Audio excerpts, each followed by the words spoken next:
Good afternoon, everyone. Wow. Good afternoon, everyone. There we go. Isn't the weather a lot better than it was yesterday when we did this? We got a member or two that's new, and a lot of things going on. A lot of people working on various budgets right now. So I'm going to ask you when you come up, if you would, state your name, unless it's something strange like Reinders, then I'm going to ask you to spell it, or if you go ahead and spell it. You know, your formal title for the benefit, and then just go ahead and proceed. May stop you in the middle of it and ask you a question if you jog our memory there. And we're going to start off today with the Department of Banking and Finance.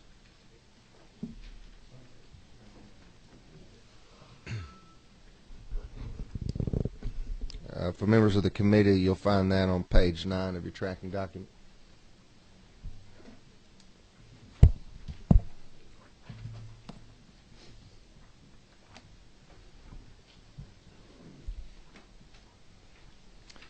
Well, first of all, thank you, Chairman Reinders, committee members, and Jeremy for having us go first on the schedule. I certainly appreciate it. We have an event we have to get to.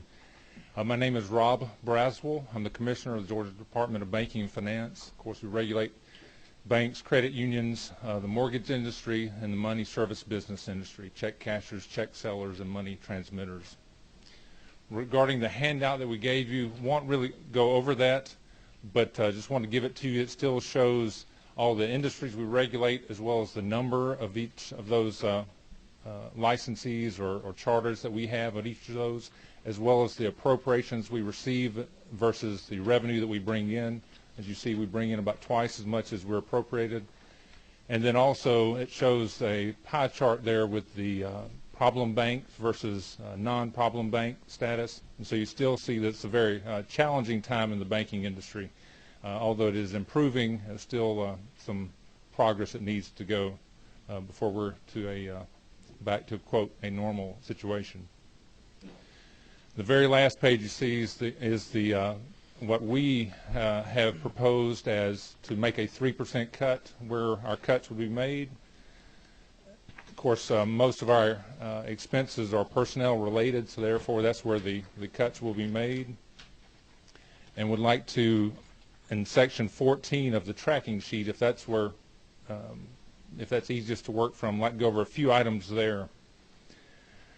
The 14.3.4 under financial institution supervision section says to eliminate funds for one filled position and part-time labor and hold 2 positions vacant. Again, like I say, we're mostly personnel cost related, and so that would basically be eliminating position, holding 2 positions that we currently have vacant, keeping them vacant, and eliminating part-time help we have utilized over the last several years. Down the next section under the non-depository section, 14.4.3, eliminate contract funds for temporary labor, and then 2 lines down, eliminate funds for part-time labor. We have utilized a temp service at some point in time, as well as a former employee to help us with the licensing on the mortgage side. And so we have chosen to eliminate that as part of our cuts as well. One thing I would like to, or 2 things I'd like to point out to the committee, just to make sure it's not any misunderstanding. You'll see it's in all of the 4 sections there, but say for instance 14.1.1 to reflect an adjustment in telecommunications expenses. That number is provided to, I understand, to each agency by the GTA, Georgia Technology Authority, and it shows that there will be a decrease in telecommunications costs, but it appears that for the banking department that cost will actually be $1,200 a month higher than it was previously. So instead of a reduction, our costs will be $1,200 a month higher for telecommunications expenses. And so I'd ask the committee members just to kind of keep that in mind when they're looking at our budget situation here. And then also on 14.3.2, about halfway down your page there on the tracking sheet, says reduce funds for travel. And I believe that was a recommendation from the governor's office, with the understanding, and I can see how the understanding could have been made, that if we have fewer examiners, then we'll have fewer travel or lower travel cost. But that, in actuality, is not the case. We just have fewer examiners that still have to either spend more time off-site at an institution to examine that institution, or instead of an examiner having to, say, travel out of town once every, one job out of every 3, now they'll be doing 1 out of every 2 times they're having to go on expenses. So we anticipate our travel expenses staying the same. But even with the 3% cuts that we had recommended, in addition to these additional cost and cuts, we think we can handle that without a major disruption in service. I'd be glad to answer any questions that the committee may have. Chairman Martin. Thank you, Chairman Rogers. Let me ask the overall question. How many vacant positions do you have in the department in total at this point? Total? It'll just be these 3. Okay, so just the 2 that you mentioned. You don't have anything else? That's right. Any other vacancies? And these have been vacant all year, or? I know one was July and September. Do these That's funds 2. represent all the monies associated with those 2 positions for the annualized year? Okay, so kind of we've gone as far to the well as you can go. That's correct. Thank you, Mr. Chairman. Thank you. Let's see, what was your quote? Bring in twice as much as appropriated? Yes, sir. Is that the norm? It has been for at least the last, I'd say, close to 10 years. Let me rephrase. If is that the norm compared to other states? I do not know. Some other states have designated funds where they can keep all the funds that are brought into their things to utilize, and that there may be a cap that they can have as far as a reserve, and anything over that cap will go to the general treasury. And so I'd be very interested in talking about that if you're interested. But we do have a number of states that you're almost hitting the nail on the head. I sit there and I wonder, well, if it's a 2-to-1, would you have a way to get to 2.2 to 1? Or and that's not a gotcha, right? Because there's a part of me that goes, well, what if there was a mechanism to say if you could find that way, and if what are other states doing to get to 2.5 to 1, then maybe we can make it a 2.5 to 1, and then part of it you get for your own, I don't know what, travel, right, or other things, travel. An incentive for you to do that. Right. I can tell you I'm on a performance standards committee in which nationwide, when an agency like ours, the Department of Banking of some state, is reaccredited, where you see the employees and their budgets and that sort of thing. And I do know, and I'm not just saying this because it's our state, but Georgia compares very favorably to the size of our budget compared to the number of institutions we regulate and the number of assets under our supervision. We are very economical, very frugal in that respect. Well, okay. I didn't know if you felt like that you'd reached your limit on the fees you can collect. Well, I mean that that can always be changed necessarily. I can state, though, there's a lot of pushback from the industry stating, isn't this a tax on, for instance, banks saying this is a tax on us? If we're getting assessed $15 million and yet the banking department's only getting to utilize $7 million, isn't that a tax? Shouldn't either y'all be able to use it or it go back to the entities, to the banks? You might ask them how we pay for the state troopers if they had a problem at their banks. Sorry, Mr. Chairman. Go ahead. I didn't follow any of that. No, I apologize, Mr. Chairman. But, I mean, certainly the banks get additional things which perhaps other businesses or citizens pay for that are good for the banks. I mean, I absolutely understand Sure. the fees, and we want to be fair to you, but I think it's real easy. I mean, I've, knock on wood, not had a fire at my house, but I pay I have valorem taxes, and I'm darn glad the fire truck's there when I need it. So we understand the members, and I understand that, but and we Right. want to be fair to you. But I think sometimes it's real easy to slice the apple and go, I didn't eat that piece. Why should I have to pay for it? That's Right. the only point. I apologize, Mr. Chairman. And I understand that, Representative Martin, and I wasn't stating on behalf of the banking departments. I'm just telling you what I'm hearing, and you have to admit there's a point as to when is it, excessive and when is it not. And I think they understand your point as well. I agree. Thank you, Chairman Martin. I want to ask you about that $1,200 per month hire for telecommunications. You've been told that was going to happen? That is my understanding, yes. They came out and did a site survey of the services that they're currently giving us, and said that they had been incorrectly charging us. So you've been benefiting, is what they would lead you to believe, from they're not charging you the correct amount? That was their bills had not been correct in the past. That would be one interpretation, Mr. Chairman. I can promise you that later on I'm going to give another one. Right.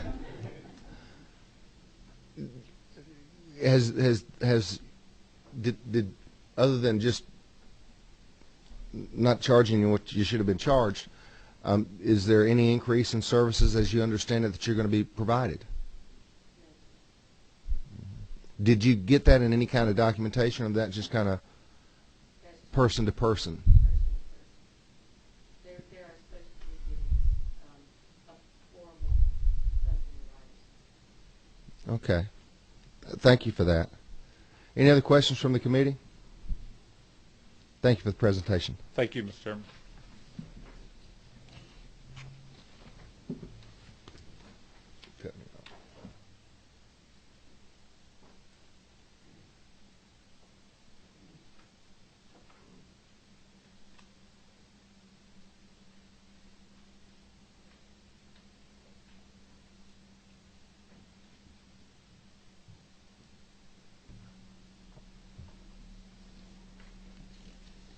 We're kind of taking notes as we do this, so thank you. State Properties Commission.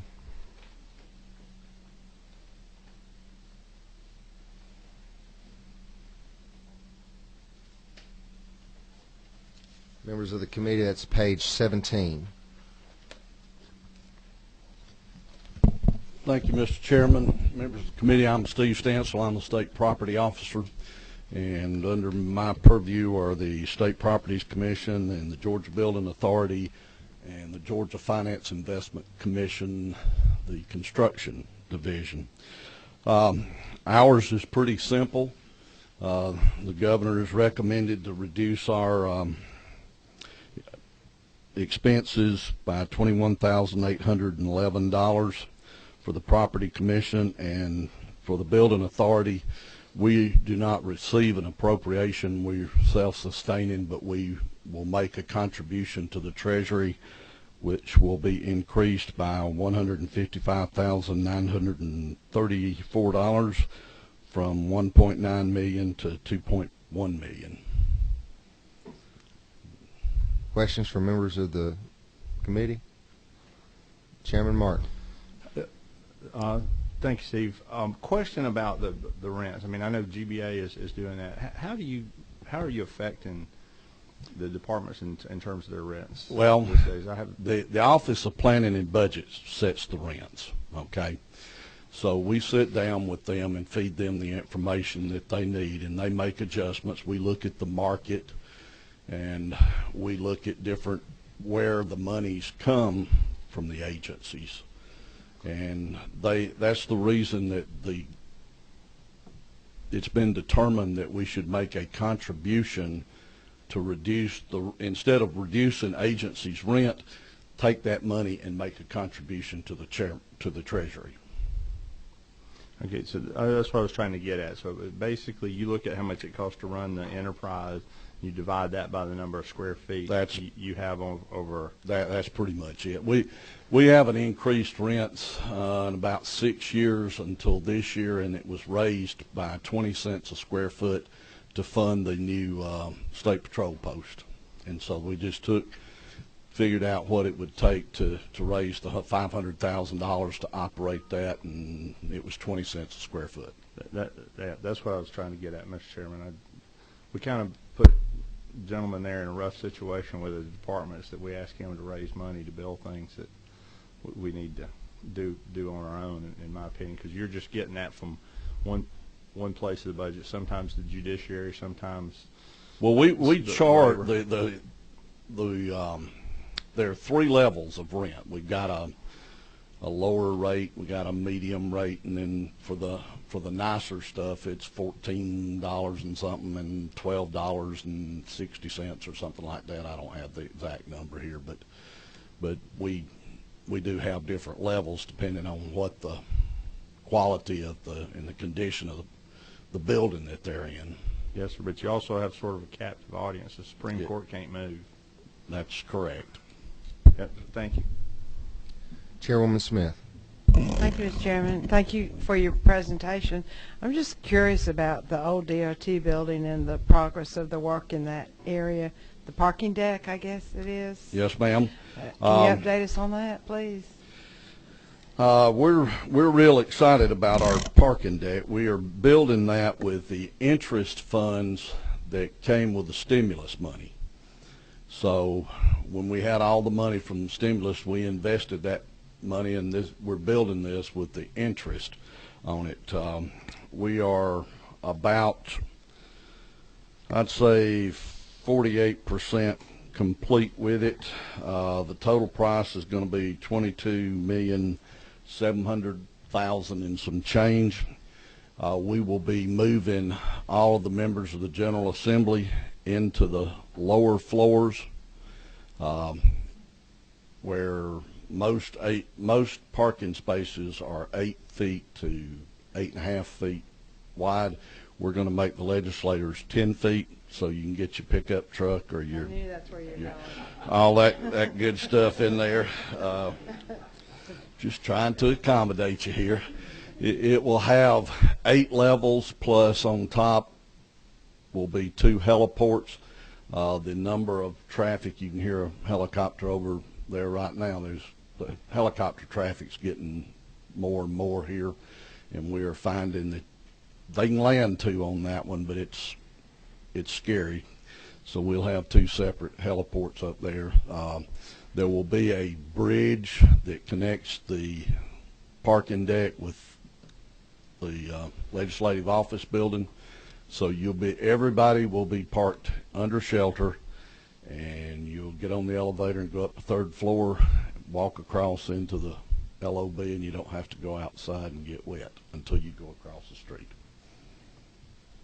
One more question, Mr. Chair. Please, as long as you don't remind me on a Mini Cooper. I got a big mama car. We might be able to squeeze her in somewhere else and make somebody else's larger. My last day, I'm going to have a monster truck. I just have this vision of riding over everybody in my way. But until Good then, for you. And she does. Car. But what happens to the old deck then? What?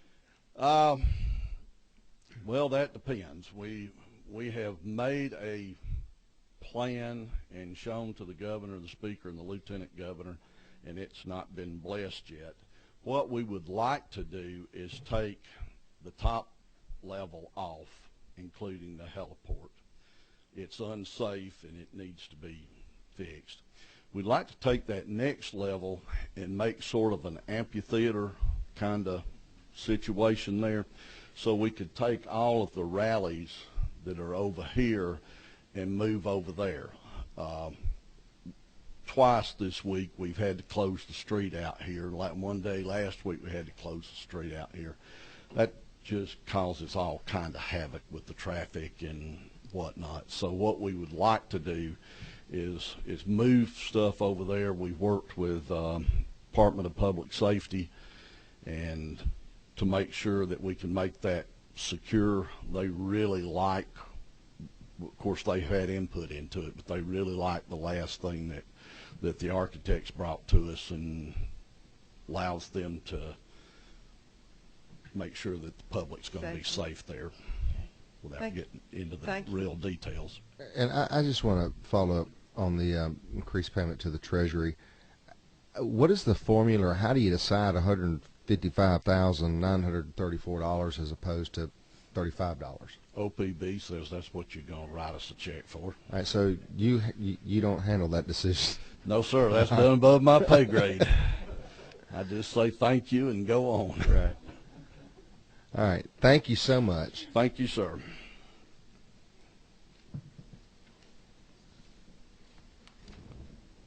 State Accounting Office, page 6.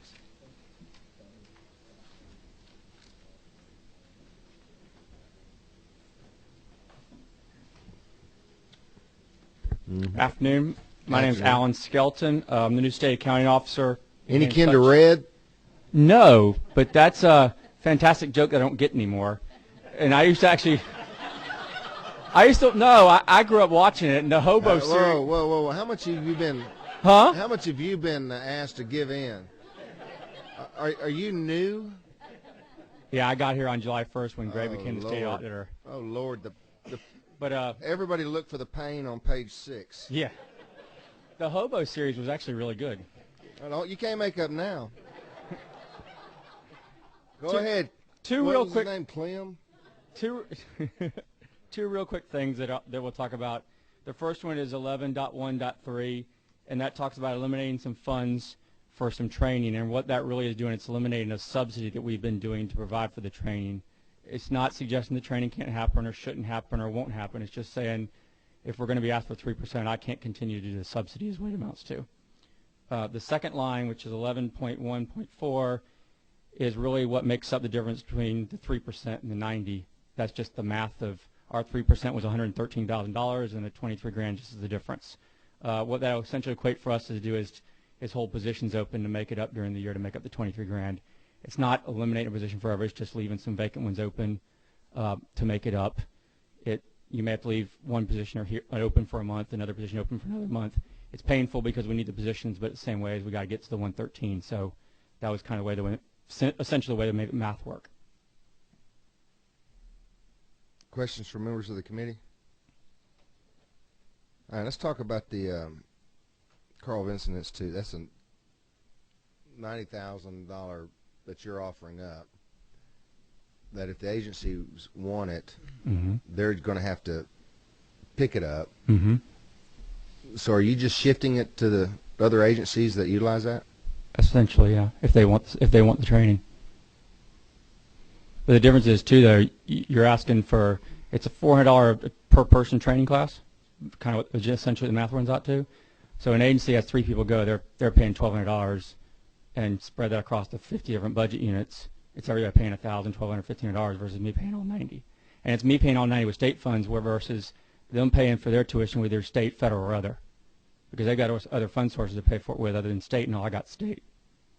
So quite honestly, it's taking the same college tuition no matter what, and rather than me doing it all at once, they're doing it themselves. So it's not suggesting the training can't happen. I'm not suggesting that it won't, because I'm thinking a lot of the agencies will actually end up needing it and wanting it and paying for it. It's just, do I do it centrally or do they do it individually? Here's my thought process. I'm a little concerned that an agency might, because we're cutting budgets, might arbitrarily decide I'm not sending anyone because it's slow-hanging fruit. To which then I would say to him, so have you, as long as somebody else was paying for it, did you see the need morally to have your people properly trained, and now you just decide you don't? That's inconsistent to me a little bit. But if it makes them more efficient, instead of just sending someone because you were picking up the bill, I'm trying to figure out how do you think that, where's that balance? Do you think that those could be better targeted on who goes to that kind of training? I think the question is valid in the sense that it's actually an interesting proposition to see, and I don't know that I totally know the answer because I'm not sure how some of the agencies are going to react. I do know from talking to some agencies are going to sit there and look at this and say it's valuable training, we need it, we need to keep sending the people. And to a lot of them, the $400, because they're paying $100 per person right now, so you're talking about a difference like $300. I think a lot of them are going to pay it, and a lot of the training classes will go on. I think you're going to have some that are going to do that, and you're going to have some that look at it and go, well, since it's not being paid for me, I'm not going anymore. And quite honestly, that's going to be a question. But if they said that's the only cut they could make, because that's what you're saying. Essentially, that's what you yeah, said. Yeah, I mean, essentially, it's me so what saying. keeps them from doing the exact same thing you're doing? Other than they're not paying for it today, so how could they be cutting it if they're not paying for it today? Chairman Martin. I'm gonna follow along there, because here's the question: do you register these folks? CVIG does, yes. Because because I would be really interested for the list, as Chairman Reinders was getting to, of those that thought it was important when you were paying for it and didn't think it was so important when they were paying for it. And I guess I'm of a dual thought on it, Chairman Reinders, is that, you know, we don't want to keep people from getting it that really need it, but I'm kind of interested in how many people were just sending it because somebody else was paying the bills. And then the last question I'll ask is, how did you get it in your budget to have to pay for this anyway? I mean, what? Oh, has that been there prior to you, obviously, but. Remember we were talking about Red Skelton, how old that was? So, but the first question is we can get the list because the list exists. We have the list. That's not a problem at all. From what I remember and what I've been told, and, you know, this predated me getting here in July. Some point back in the future, there was a request made for us to pay for it because it had been funded a long time ago. The agencies used to pay, and they used to pay the full price. At some point, that transitioned to the agencies weren't going to pay anymore. They were going to cover it centrally. At some point, Debbie made a request of Greg to pay for it, and I won't go into when that was. It was a while back. We were never given money for it. We just said, here, pay for it. But it's gotten to the point now where we just can't continue to do it. And we've tried to keep it going, quite honestly, for the last 3 or 4 years. It stayed out there, and we've tried to figure out a way, the year to find money to pay for it. And for the last 2 or 3 years, we found the money and have been able to keep it going. It's just now. It's just not. There's no way to get around it anymore. I thought last year that it was suggested to get rid of then, and so we did find the money. It was in the it was suggested to get rid of in the big budget. The big budget was actually getting rid of the whole thing, and what was left in the big budget was this 90, and then that would have been fine if anybody hadn't come back and said, no, I need 3% more in the amended budget. And I'm like, well, okay, the 3% more, it's the same. It's the same what was in the big budget. And Mr. Chairman, to follow that up, I'm new to your committee, so I don't have that history from last year. But here's what I would say, and I know you just arrived in July, but you know, if you have a 3% cut, if you're essentially here cutting 3% of pass-through money, that doesn't really mean we cut any efficiencies within the department. You may be bleeding. You know, the tournament can't have blood anymore. I mean, I understand that. I don't mean to take exception to that, but just from a fundamental process, you see that. If this just sort of served as pass-through money for you, where's the efficiency? You just quit paying for something that you weren't supposed to pay for. But how do we get faster, better, stronger in the state accounting office? And your answer may be, well, hey, they never gave us money to pay for it in the first place. So I don't think we're going to figure that out today. But I think that's where Chairman Reinders was coming from, is you're cutting somebody else's meals, and you're not on a diet yourself. But I understand your point.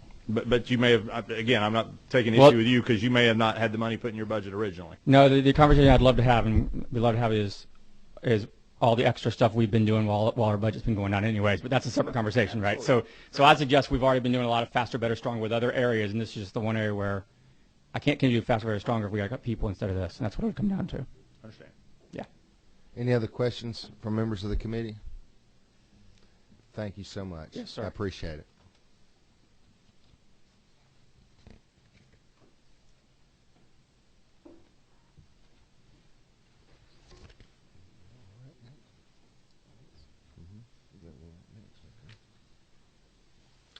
Department of Audits, page 5 for members of the committee.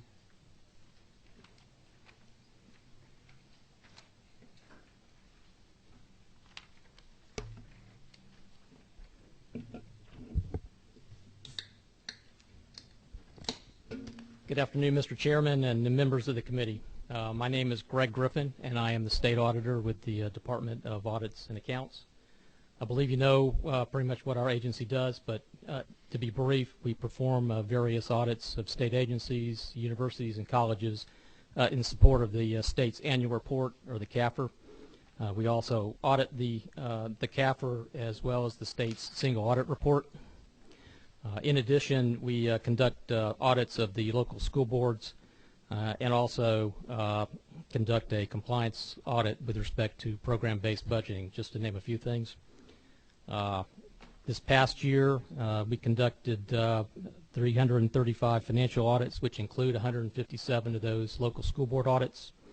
We issued 21 performance audit reports and prepared 92 fiscal notes and retirement certifications with respect to proposed legislation.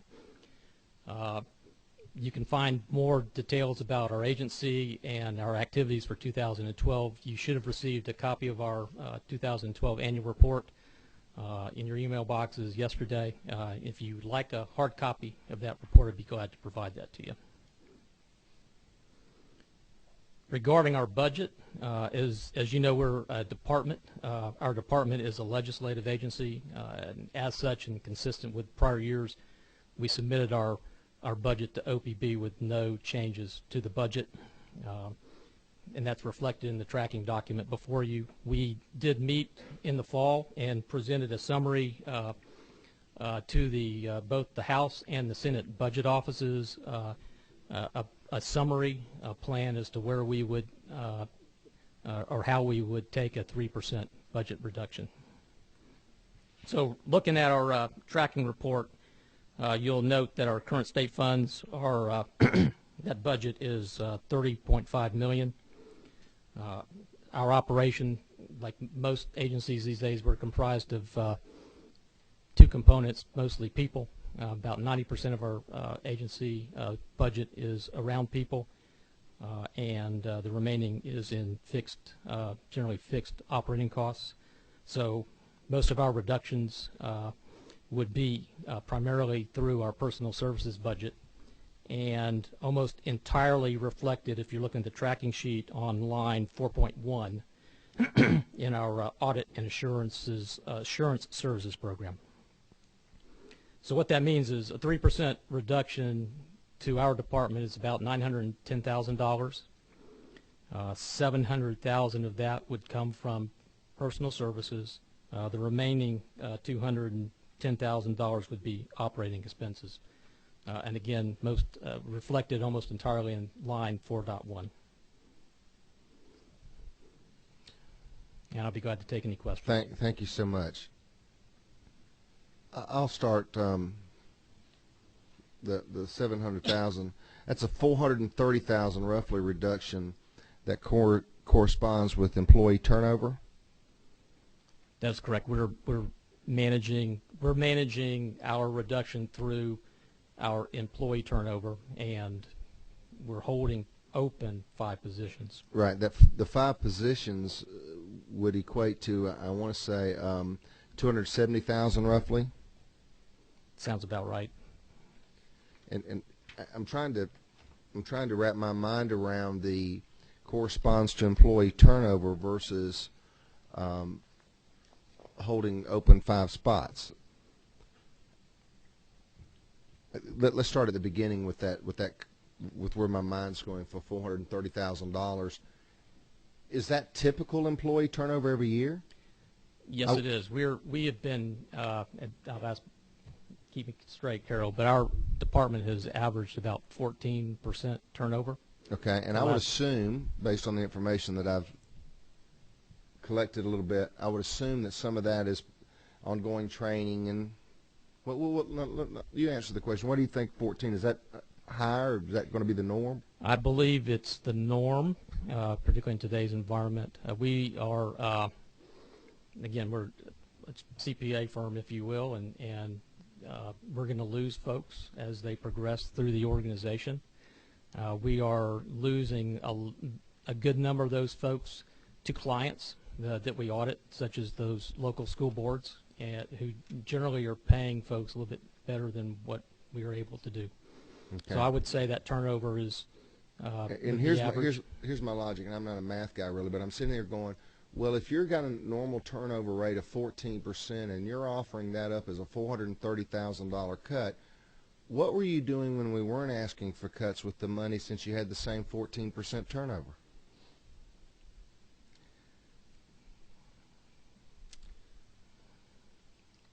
I'll have to defer and get back to you. Is my logic wrong there? I don't know. I will have to think through that.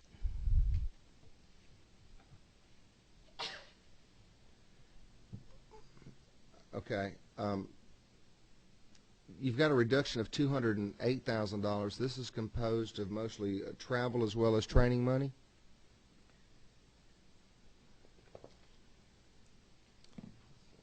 It would be, yes, sir. We've got a reduction, yes, relative to travel. Those are each year we estimate what we think the travel is going to be, depending on the work plans that are generally, unfortunately, finalized after the budgets are submitted. This year, we found out we did not need that particular amount of travel. And what was the other area? Well, travel and training. Well, here's, and again, I'm not real good at math, but I'm sitting there going, are you offering up something for travel and training on partial vacancies that you're not filling anyway, and turnover that you're not filling anyway? Are you offering up something that you weren't going to spend anyway? The travel does not relate necessarily to the people. The travel relates to specific work plans that did not come to fruition that we had estimated in our original. Would any of that 14% turnover rate in the past benefited from travel and training? I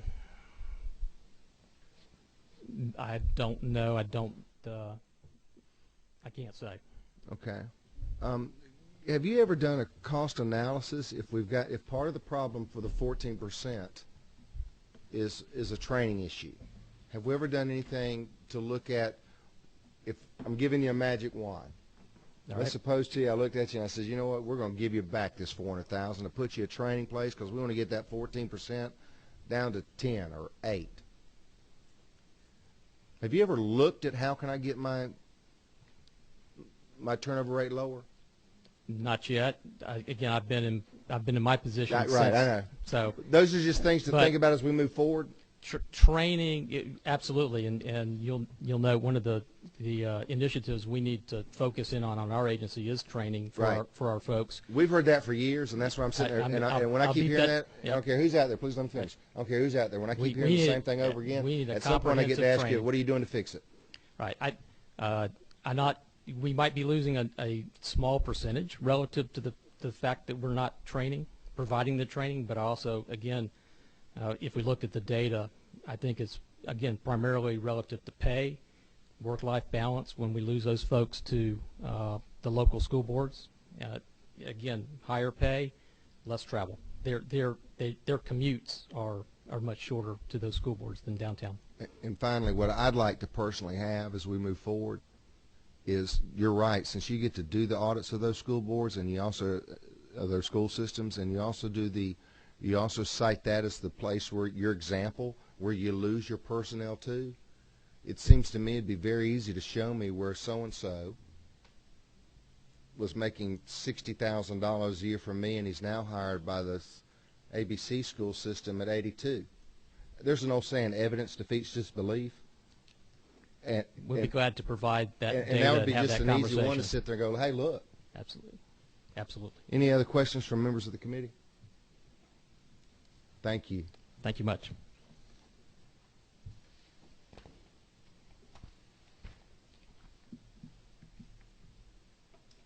Insurance Commission, page 14. Right. I think Commissioner's doing a little viewing some damage, unfortunately, in North Georgia. Yes, sir, Mr. Chairman, and thank you. I'm Chris Walker. I'm the Chief Financial Officer with the department, and yes, he is, and unfortunately so. So if we're on, my document is showing one of two and 2 of 2, and that's probably because it came off my printer. So page 14. I'm on section 28. Yeah. Is that correct? Okay, sir. I'll just start off in the fire safety program with 28.3.1, if that's okay. And that's just, in line with what you've heard from all the other agencies. It's part of our 3% reduction that the governor asked us for. And it's, I think the wording is reduce funds to align budget with expenditures. As we go through these others, Mr. Chairman, I think, frankly, our 3% contribution is 466. This is the math on how we get there.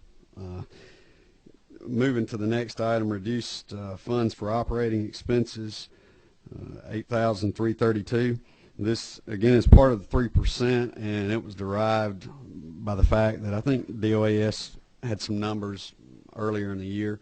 These were some projected savings related to statewide procurement that we were expected to achieve. 28.3.3, eliminate the Department of Labor contract for information technology services. What this is you know, we received the safety inspections function from the Department of Labor as of July 1, and in doing so, Labor, in exchange for our being able to access the historical data on Labor's mainframe associated with this activity, they required us to pay them a fee. We're going to have our own mainframe set up, so this is just 3 months worth of that contract that we're going to get out of this fiscal year. So it's just recognizing those savings. And then finally, reduce funds for personal services. This was part of our 3% plan. It represents the 3 positions where we've got employees that are retiring, and we're just not going to backfill those positions, and then 3 more that we are backfilling, but at lower rates than the original employees were being paid. And the only thing that we would ask as far as consideration here, when we received these safety inspections, we didn't know it, but it came to our attention there were 10,000 inspections behind. And these are elevators, boilers, carnival rides. So there's a lot of public safety component to this, if you will. My latest understanding from the state fire marshal this week is we've whittled into that by about 13%. And so, you know, our original request, and we understand everyone's taking a cut, and we get that, and we're not asking to be an exception, but just to be aware of that fact, and the idea that if anyone has an appetite to reduce this cut or otherwise look at redirecting these funds, we would certainly be willing to put that towards the inspections efforts to help us catch up in that area. And in insurance regulation, 28.5.1, reduce funds for personal services, the $61,000. This is just another position. It's a financial examiner position that we'll be giving up as part of the 3%. And then finally, 28.6.1. This is the assessment, and I think you'd gotten the letters there, and I don't know if you and the commissioner had the discussion, but this is where you all are authorizing us to collect the funds to utilize for the program rather than, you know, a state appropriation. But it's called a state appropriation, and I guess it was done this way to give the legislature the opportunity to regulate our ability to assess and utilize funds. So we're just asking, and the insurance companies are asking. You know, we've been very effective in that area, and it saves them money and saves the citizens money because their premiums are affected as a result of fraud. I've often wondered if those insurance letters that I get from those companies is lobbying me, given the current state of ethics in the state. Sure. Good question. That is the elephant in the room. Yes, sir. And as I understand it, and my experience is that it is the belief by the General Assembly that was requested, the $600,000 was requested as one-time funds, I want to say in 12. Is that your understanding? I understand there was some miscommunication in that area. These funds covered 7 positions and the vehicles to get the investigators out in the field, and certainly the department, we apologize for any miscommunication in that area. Right. But these people are on the ground doing the work, and to the extent that we don't have those funds, they'll be going away. Yeah, we made a little joke yesterday about one-time fund for this year, and then one-time funds for next year, and then one-time funds for the year after, and how we kind of hear that up here a little bit. But let's, you know, if you need it, you need it, and I get that. So let's ask the obvious questions. Of that $600,000, how much do you bring in with that? More than revenue collections in this particular area. This is going to be a number that would be seen. And I would submit, you know, maybe if the industry could quantify, I'm not sure. But to the extent that they are, quote unquote, lobbying the department and lobbying you guys, or asking, to the extent that they're asking, it is very beneficial to the insurance industry, and in the fact that they're seeing a reduction in their fraud losses.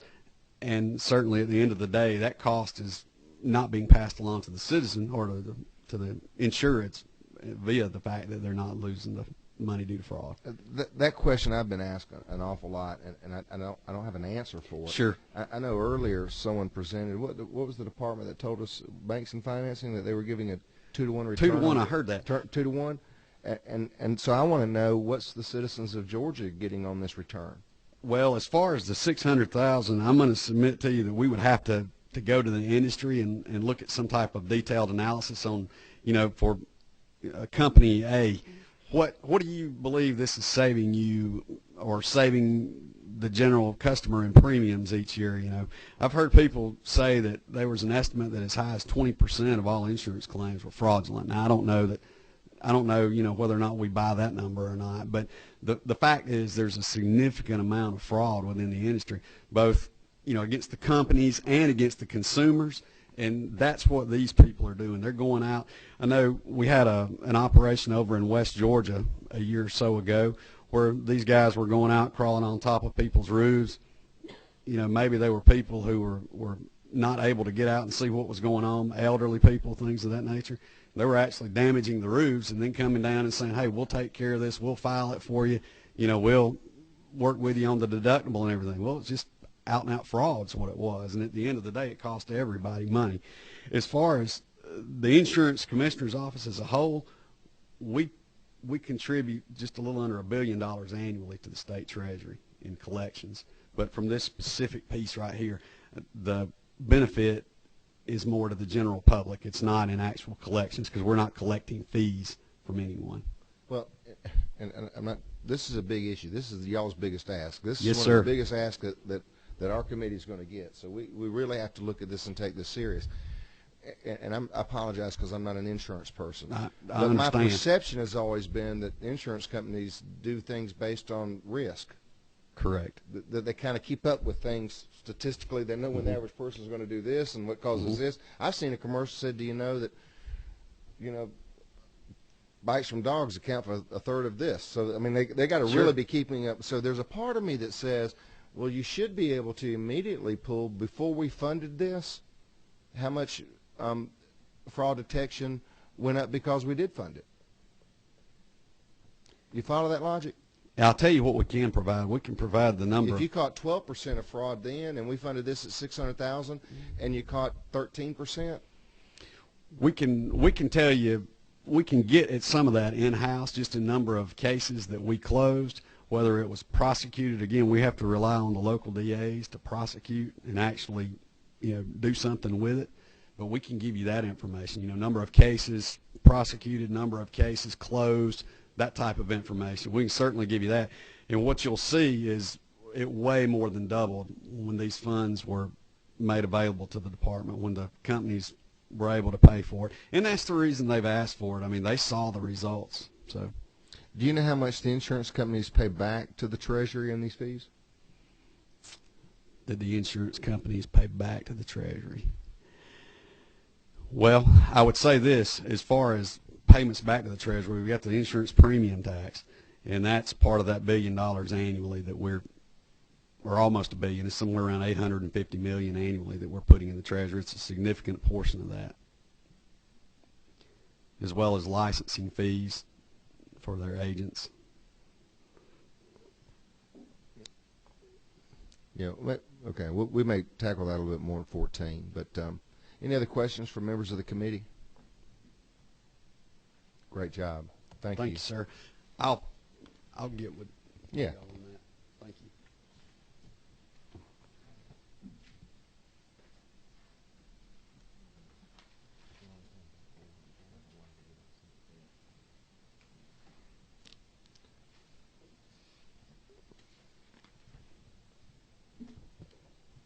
Department of Administrative Services.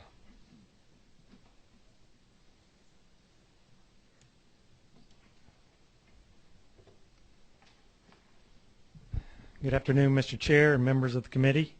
My name is Sid Johnson. I'm Commissioner of the Department of Administrative Services. Page 7 for members of the committee. And for the new members of the committee, just a quick overview of the department.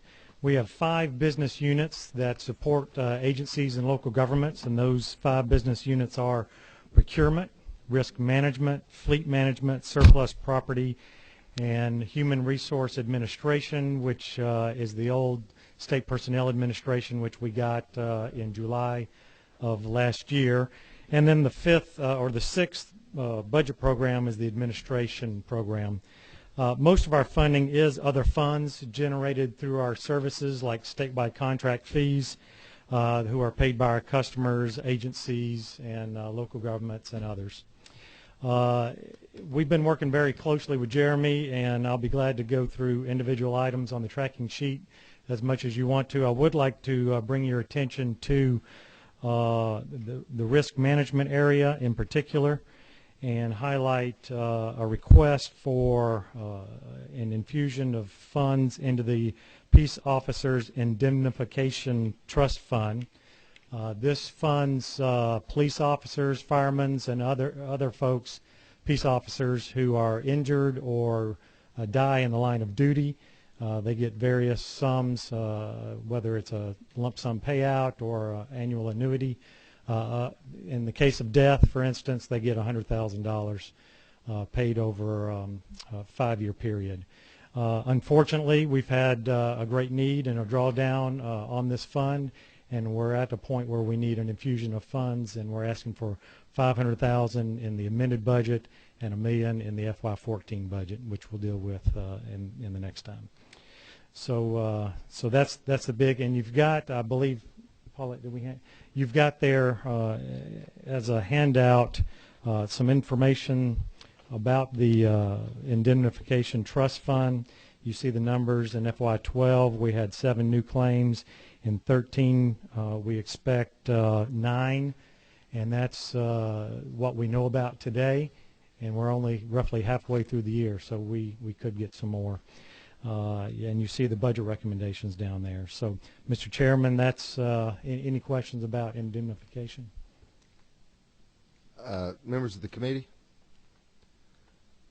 All right, let's go at the beginning now. Your total 3% is the amount of how much? What's the total amount? You're talking about a 3% yes. cut? Yes. And you got I'm sorry, 329,000. Going from memory a little bit now. That was a compensation. Yeah, I'll be glad to go through that. Go over that. Okay. On the first item, 12.1.1, in last year's legislative session, there was an inmate who was wrongfully convicted. There was a piece of legislation that did not pass. We thought it was going to pass. Money was put into the budget for that. It did not pass. Therefore, OPB is asking to pull that out. We understand that the bill has been dropped again, so we will possibly need money in the FY14 budget for that. So we're just going to kind of push it forward. And thank you for that. And also an issue is the risk management on the $500,000 for police officers and the $1 million that's going to be asked for in 2014. If you'd be kind enough to go over that with members of the committee. That's the Indemnification Trust Fund. Yeah. Tell them why. Well, we've just had, it's been many, many years since the legislature has put monies into the fund. In fact, I think it's been, help me, Joe, 10 years. 10 years since we put my understanding, said help me, my understanding is that we kind of offer a one lump cash kind of payment or something spread out, and if they were to, God forbid, something were to happen and they were asking for the lump sums, we would be in a position that we couldn't meet those obligations. That's exactly right. Is that the poor man's rationale? The fund is running out of money. God, you made it sound so much better. That's right. That's right. Unfortunately, Chairman Pruitt. Thank you, Mr. Chairman. And I very well understand that this is legislation that is in law. This is not something we have an opportunity not to fund. That's correct. And so it has to be done. My question is, do we have to have a reserve, or could this be, I know you have to put it in the budget every year, but you had a reserve obviously at one time, and this is going to give you somewhat of another reserve for a period of time? Absolutely. Is that the best way to do it, number one, in order to keep our budget balanced? Because it takes away money from other areas that we could be using. And the other thing is, this bill that you're actually going to put money in the budget for a possibility it may or may not get passed, that's taking money again away from other places that we could use this money, not knowing if you're going to need it. why wouldn't in legislation we say if it passes, the money is not due until the following year when we actually can put it in the budget at that time rather than speculate? That's a possibility. And as far as the reserve, a reserve helps us to keep from coming back to the legislature asking for money every time we get one. So a certain amount of reserve is appropriate. There is a point where it's excess reserves and we don't need it. But that would be in the wisdom of the legislature and OPB to set that amount. This committee's never found excess reserves. Great. Any other questions? Thank you, Ms. Johnson. Thank you. Office of State Administrative Hearings.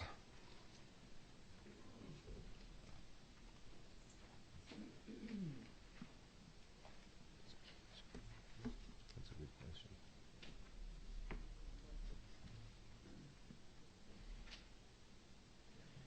Good afternoon, Mr. Chairman.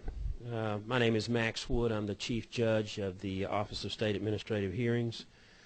Just by way of reminder, we have approximately 30 employees, and we handle disputes. We're designated under Title 50 to handle disputes between state agencies and the citizens of the state.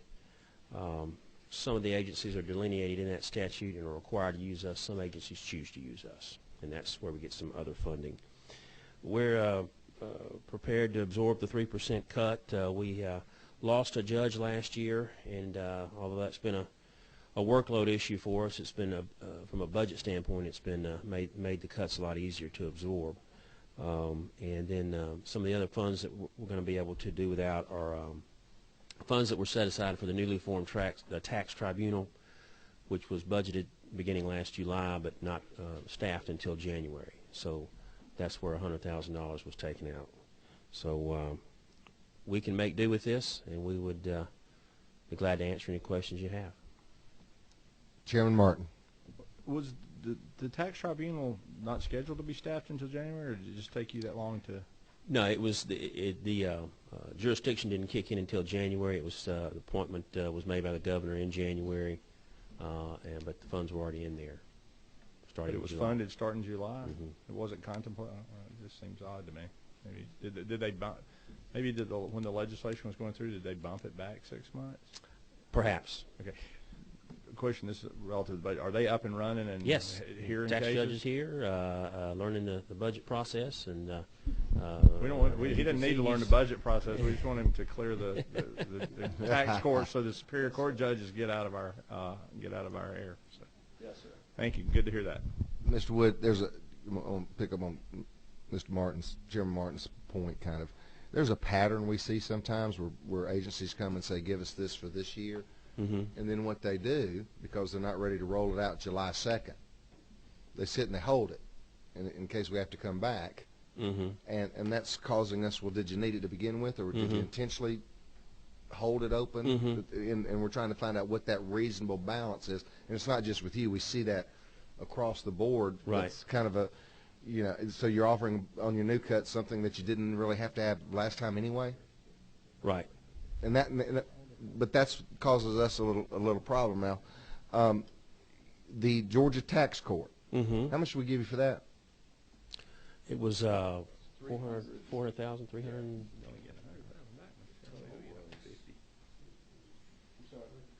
320.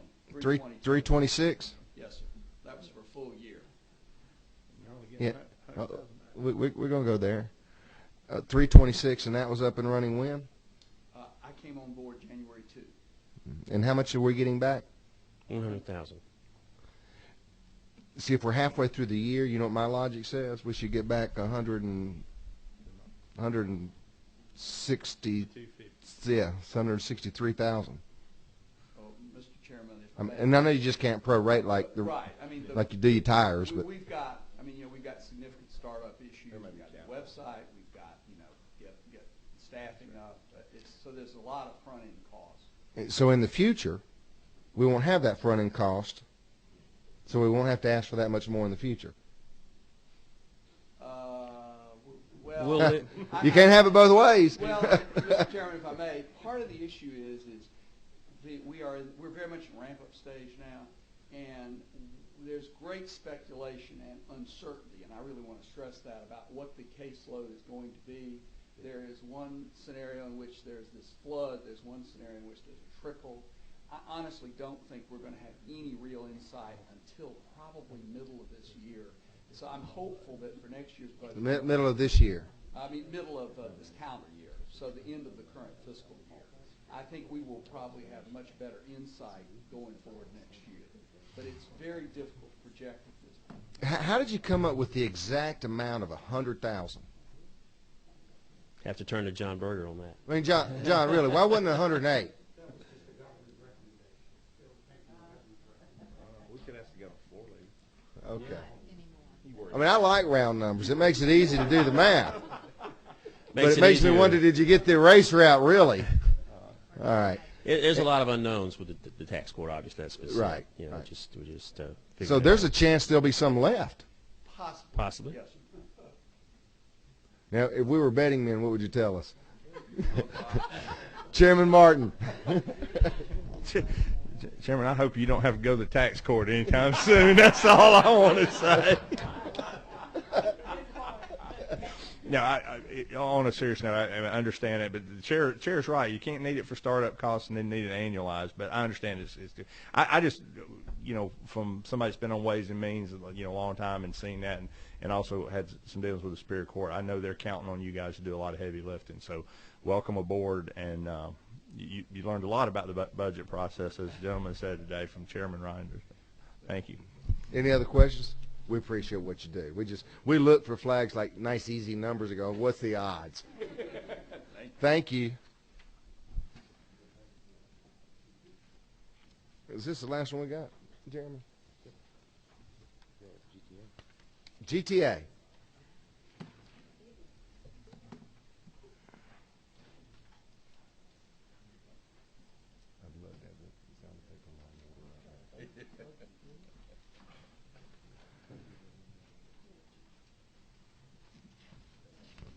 Mr. Chairman. Calvin, have you been here? You're represented the last 2 days? Pardon me? Have you or anybody else from your agency been here the last 2 days? Yes, sir. You've been monitoring it? Yes. So you can anticipate some of the questions? I think I have a few of the questions down. You may have a few more than I do. All right. So. Go ahead, Calvin. Good to see you. Good to see you. I know we have some new members on the committee, so I thought I'd spend just a minute on giving you, first of all, I'm Calvin Rhodes. I'm the state CIO and the executive director of the Georgia Technology Authority. I've been in a role since Governor Dill has administration started, so I have a couple of years under my belt now. But we're an agency that was created by the legislature in 2000, mainly to address a lot of the Y2K issues. We're the IT organization for the executive branch. So I know typically I get a lot of questions, are we involved with the legislative branch for your IT services? And beyond some connectivity to the internet, we are not. We service around 100,000 users. Vast majority of those 1,400 unique customers are local governments. The others are, of course, around 100 state agencies. GTA is an authority. When you find us in section 12.12, you'll see that there's a $0 amount there, but we do make a contribution to the state treasury, and that's, I think, the only change that is noted in this year's budget. I think we're moving from 4 point something, an additional $6 million to have a $10 million contribution to state treasury for this budget cycle. That gives you some information around who we are as an agency. We're a 165 person agency. Our primary job is to manage the outsourcing initiative. There's 5 distinct areas within GTA. The portal area responsible for Georgia.gov, all the different data sharing between agencies run through that organization. We're policy and oversight. The oversight area is there large IT projects that are underway all the time in the state. Our job is to have the teams come in and make sure that they're on budget, that their mission that they're trying to accomplish is still within scope, and that they're on schedule, and providing information to the governor's office on the progress of those projects, as well as back to the agency heads to make sure that they can see problems before they become unmanageable. Service management organization I mentioned, which is managing the privatization effort. We also do radio management for public safety, and we're also the security chief for the state from a cyber standpoint, involved with the Fusion Center and Homeland Security in those efforts. And so, as I say, our only item listed in the budget is is the payment to Treasury. If we have a minute, and I could maybe recap a couple of the big accomplishments for this year. I know you tend to hear some of the other side of the story, but this has actually been a very good year for GTA. I know when I was standing before you a year ago, our transformation, which means many different things to many people, but that's the modernization and trying to secure and stabilize the IT infrastructure for the state. For the largest 70% of the IT spend in the state is where we're focused. That effort was less than 10% complete of the 55,000 task items that we're responsible for completing. It was on hold. It had been on hold for about a year up to that point. That project is now moving forward, and we've completed around, I think the number as of yesterday was 59% of the 55,000 task items to be completed. So a lot of effort going on. That's not GTA doing all that work. Each agency is spending a tremendous amount of resources to accomplish those goals.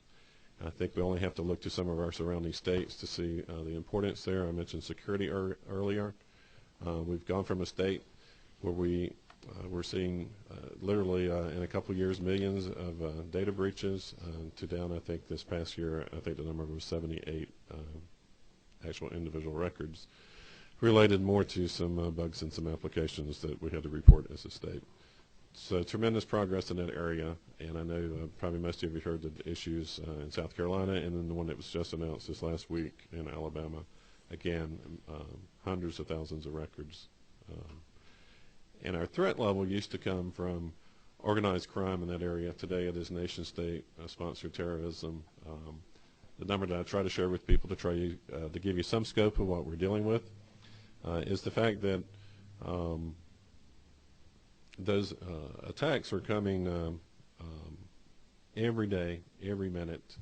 The numbers will, if on a given day, we see between 700,000 and 1.2 million scans, probes, and intrusion attacks against the state network. And we're not unlike any other state that experiences those type of numbers. So, Mr. Chairman, is there something else you'd like for me to cover? Yeah, I'm just going to go off my notes before I turn you over to the blinking lights.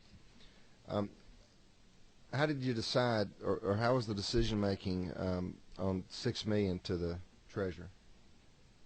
Honestly, just working with OPB, and that was the number that they felt they could take the reserve number down to. How much more is left? I'll answer that in two ways. If the federal government takes the $18 million that's been sitting there now for about 3 years for a build back, that would leave, we think, around 1.2, 1.6 million at the end of the year. And if they don't take it back? That's an $18 million number that would be added back. They have completed their audit work on all the years and have added 2 additional years, so which are the last 2 years, so that work is nearing completion. So.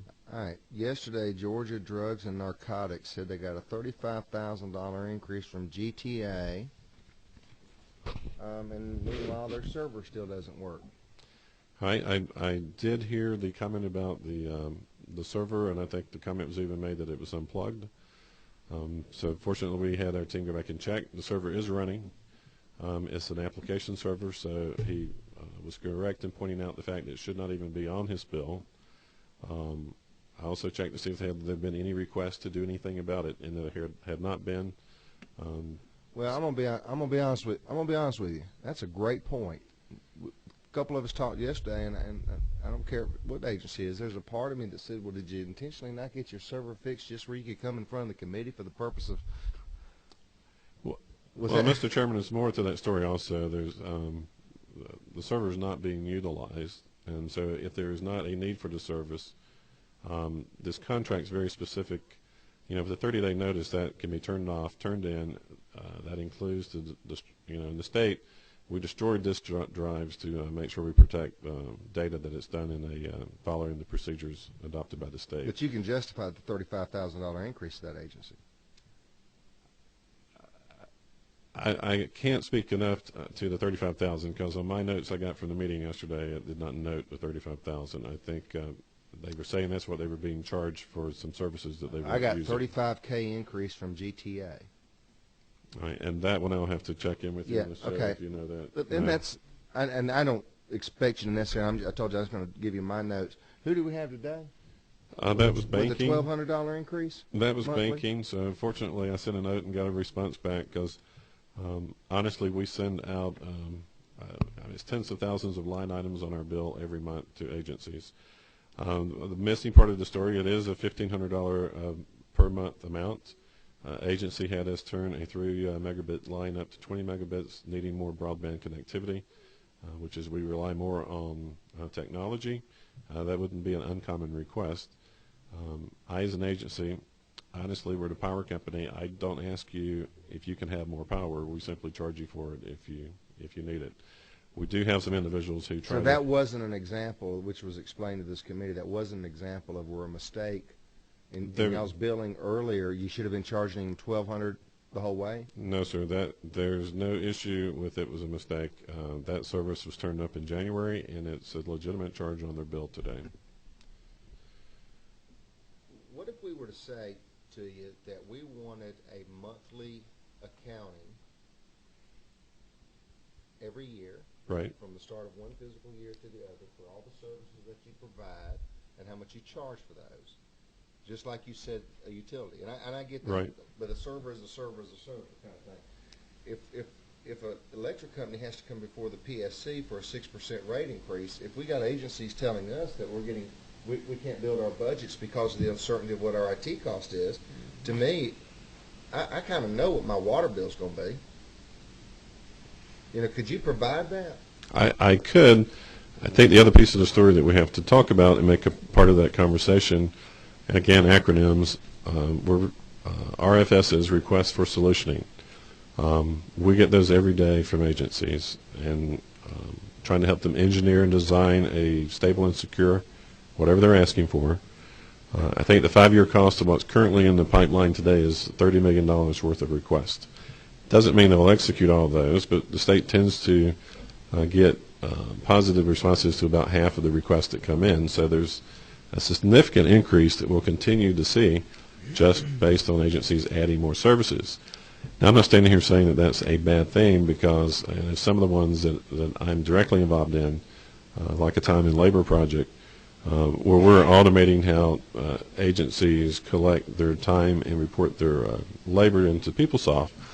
Well, that will remove a lot of labor costs out of the system. So for every dollar that we would spend on that IT cost, you're going to see a greater savings in the agency's operational costs. So from a business standpoint, you would make that decision, every day. You and I have talked before, and I said, and I says, I understand you got a bullseye on you to a certain extent, and I understand some of those dynamics. We're caught in the middle of where's the accuracy. But I would think, from your perspective, there's an old saying about evidence defeats disbelief. Right. I would think that you would love for this committee to have proof that we could say agency A, they're not charging you any more than they do agency C. Well, that would have you back. It would, and I can also answer that from the standpoint of our federal requirements to file. So, many of the dollars that we would spend, especially to someone like a DCH, has the federal dollars that they also pay for. We have to prove every year that you're charging equally across the entire enterprise to be able to have, receive the federal matching dollars in those areas. So we have more paperwork than you probably would like, but I could definitely summarize something to you to give you more information around that. We don't have to have a hard copy or whatever, but I think it'd be very easy if we get a complaint from, I don't know, drugs and narcotics, 35,000.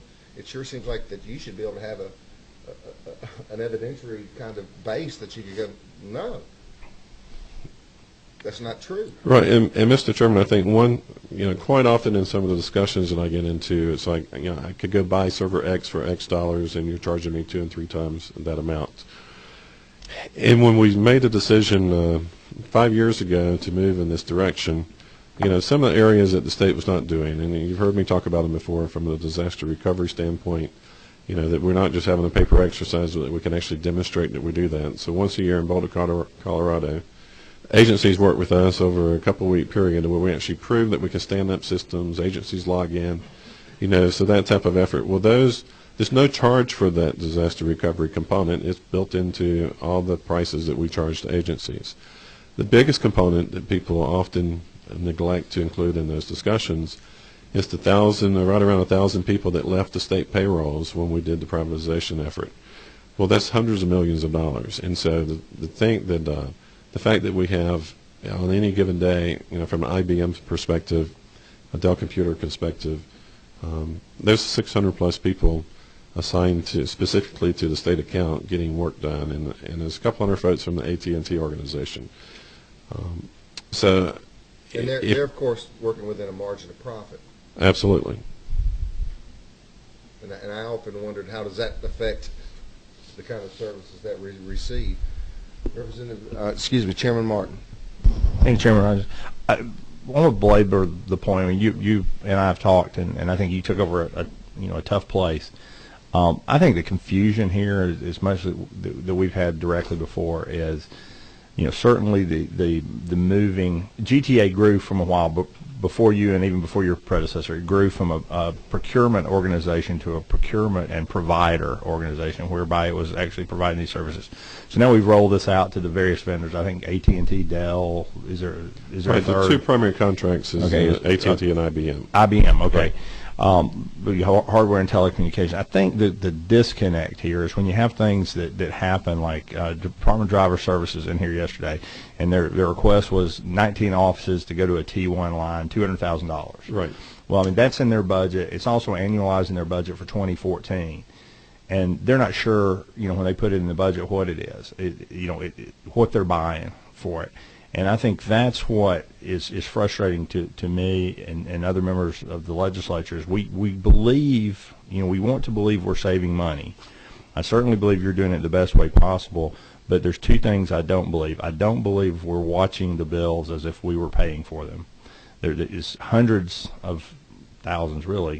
What's the total value of the contracts annually? Annually, we spend just north of $200 million. Right. Okay. So, I mean, if we're missing those by 1% or 2%, that's a lot of bleed for money.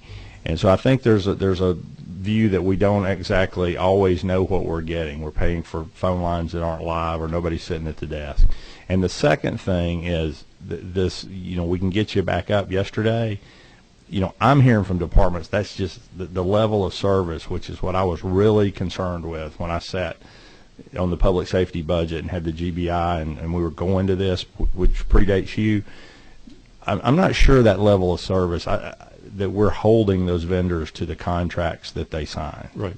And so I won't take the chairman's time, but one of the things I'd like to do is invite you and invite Chairman Reinders and this committee to the Budget and Fiscal Affairs Committee to help us get that together from an agency perspective, because it bothers me, and this is, I guess, more of a statement than a question. It bothers me you got $6 million extra to give to the Treasury. That means you overcharge the departments. No, sir, let me maybe respond to that part first. One of the things we do as an organization is we generate revenue by selling data on the open market. And mostly, if you receive a traffic ticket, police, and so there's so that funding is what OPP normally monitors to pull into the state treasury. So we like to try to accumulate it for innovation and those type of things. But with the tight budget times, that has not been a luxury that we've had since I've been here. You mentioned service levels. We monitor 108 service levels within the contracts, and I would tell you, you're absolutely correct. We had some startup issues, and when we look back 24 months, it was taking a great deal of too much time for some of the services to be provided.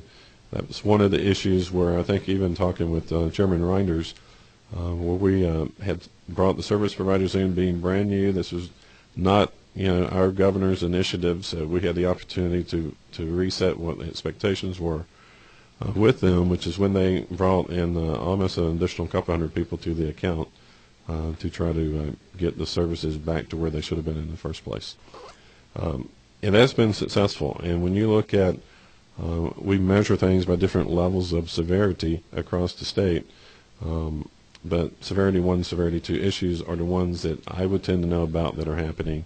The fact that somebody's put in a change to move an outlet from one side of the room to the other, I don't tend to get involved in any of that type of work. But you mentioned driver services.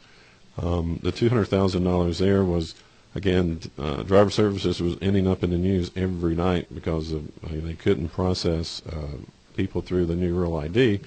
And one of the issues that we were working at when Greg Dozier was still there was the fact he's using DSL, which was a consumer-grade item. It's a best effort to repair that. I mean, I'm not questioning that. They needed more throughput. I'm just trying to say they needed a commercial level. No, I understand, and I don't question that. The point is they didn't understand what they were buying enough that they put the annual amount for those lines in the request for Chairman Reinders in this budget. My point I was trying to make is the departments that are your customers need to understand what they were buying. If they did understand and requested an annual amount, then they were just trying to pull one over on the Chairman, and they didn't do it. So I'm not questioning that. I just a better understanding of that. Let me help with that question. Let's suppose for the moment Agency A calls you and says, I need this. Do you tell them in advance how much it's going to cost them, or do they get a surprise when they get the bill? They will put the request for whatever they're looking to do, which may materialize or not. It goes through an engineering process, and it comes back as what we call a rough order of magnitude. So it's going to be price X. It will be no more than that. It includes all of your implementation. If there's hardware that we will need to add in to the service. That's your engineering that you're talking about? That is the architecture work that's required when you add something to the enterprise. And so let's just say I go to Jiffy Lube for an oil change, and I says, I know it's time for my oil change, and Jiffy Lube does an assessment, and they tell me, based on our expertise, you also need an air filter and a discombobulator switch, and you need our 7-point safety check, and our bill is this. Could that happen? I would tend to try to frame it this way, Mr. Chairman. You have a agency who's looking to put in a new integrated tax system. And so when the business need is there and the funding that they're looking to get a budget number to try to decide if they can do that, no one is down to the level of detail yet to decide is that 50 servers that will take to run that application based on the number of users and the throughput that's needed, or is it 60? And you haven't put your RFP out yet, so I can't tell you if it's software X or software B. And so until the RFP process happens, all I can do is here's a general ballpark number of what it would cost to do what you're talking about. Then they would issue their RFP to buy their solution, and that provider would come in and say, okay, we need 25 servers of this, Oracle operating system. Yeah, but my point is he wouldn't know that. He would not know that. He's strictly looking for us for some general direction. So if you're selling an air filter because you say I need it, right, but I have a team of folks within our organization who's monitoring the proposals that are getting pushed out to agencies, looking to make sure the reasonableness of them. Okay. No, whoa. Since you've got a team to make sure, you want to check the reasonableness of it. Do you know why you have that team? Because you recognize the potential of someone being unreasonable.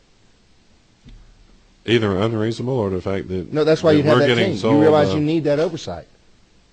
Well, I need oversight for several reasons.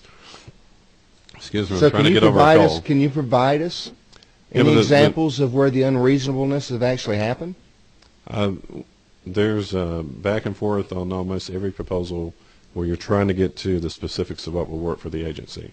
One example comes to mind. It's not always in the direction where, we have from a server standpoint, there's 3 levels of servers in the contract. So we're trying to push either a high reliability, there's a mid-level range, and a low level. So again, unless we as an agency make a decision working with our agency customers that they need other items added to the catalog, if you will. Calvin, help me with my logic. I thought I just heard you say we have a team to oversee that. Managing a tower of work. And to me, that says we have that team in place to prevent unreasonable. To So you monitor recognize the potential's there. that there's absolutely this potential for not only And a I'm going service to ask you, provider have you ever to do found that, it? where a service provider is offering Yeah, something that we where, don't where want. it's an agency was charged too much, and that's why you had to have that team there to begin with. Well, we're getting in the loop before they would actually bill something. So yes, we make changes and suggest changes with the agency all the time. I was trying to get to an agency's putting in a system, and they mark on their requirement that they want a high availability system. That's full redundancy from top to bottom. It's nice to have. It's also twice as expensive. And so in my role, I'm like, okay, I can't spend that money over here in Agency X because probably my most critical system is the CJIS system that GBI and every local law enforcement across the state uses. So when they stop a patrol car in their patrol car, they run a tag number, and it's life and death if that system's not up and running. Well, it's not high availability. So if I'm trying to also, as a state CIO standpoint, try to set priorities of where we're spending dollars and where we're not. It doesn't mean that that's not very important to that particular agency, but I'm also trying to serve that function as well. Chairwoman Smith. Thank you, Mr. Chairman. Thank you for your presentation. I was here when we went through the Y2K program, so I've always noticed that they're big numbers, yet a lot of times it's not really a defined problem. And we're asked to have faith in how we fund things. I've got three questions, Mr. Chair, if I may. First of all, I haven't a clue as to your actual personnel in your agency. I mean, contract that, I mean, you this and that, but what categories of skill sets are within our agency? And what I'd like to follow up with that is, it's a business practice for a lot of different areas, government and private, to do peer group reviews. Do you have counterparts in other states where you try and get ahead of a problem as opposed to react to it? I mean, we don't have the skill sets you do, but to me, we are totally a reactive group to what's going on. And I'm just curious, it sounds like we don't ever really have a handle on everything we need to have a handle on. And I understand cyber attacks and all like that, but there has to be some process where you can put in basic security and then not have everybody blitz you with need this, but this is our protocol at this point in time and what we're going to do. I'm just, for several years now, this has been the one area, and I'm not questioning you at all on that, for our comfort, which is I think where all of us are going, is for years we've been asked to be reactive, and so then we turn back around and what I'd like to know, the other states that do people, how do you keep ahead of it? What do you do? How do we get in the posture of being reactive? Because if I had a new software program, I'd create a need for you to have to buy my software program, so we're reacting again and again and again. And, nobody's doing it. It might be time to start interstate peer group review or something you need to do to get ahead of the curve. So those are my questions. All right. I'll do my best to try to answer some of those. And probably it might be best if I can get all the different skill sets that we have within our organization back to you, because it will probably take some explaining as to how technical you'd like us to get with that. Right. So of the 165 people, I can let you know exactly what each person does. From a peer group perspective, there's many of us that stay involved with the various states. I know most of the state CIOs around the country. There's several of those that we look to as the ones that are out in the forefront in some variety of areas. Two of those is the state of Michigan. The state of Utah had been on our list, so they had a pretty significant data breach in the last year. And where you're talking about reactive and you mentioned applications, I think it's very important to point out the state of Georgia is a federated model when it comes to how we manage our IT spend. I'm responsible for the executive branch infrastructure, which means your connectivity in the hardware or desktop that's sitting on your desk, and then the actual hardware that's running it back in the data center. When I say federated, DDS, who spoke earlier, they select the system that they're going to use to manage issuing driver's license.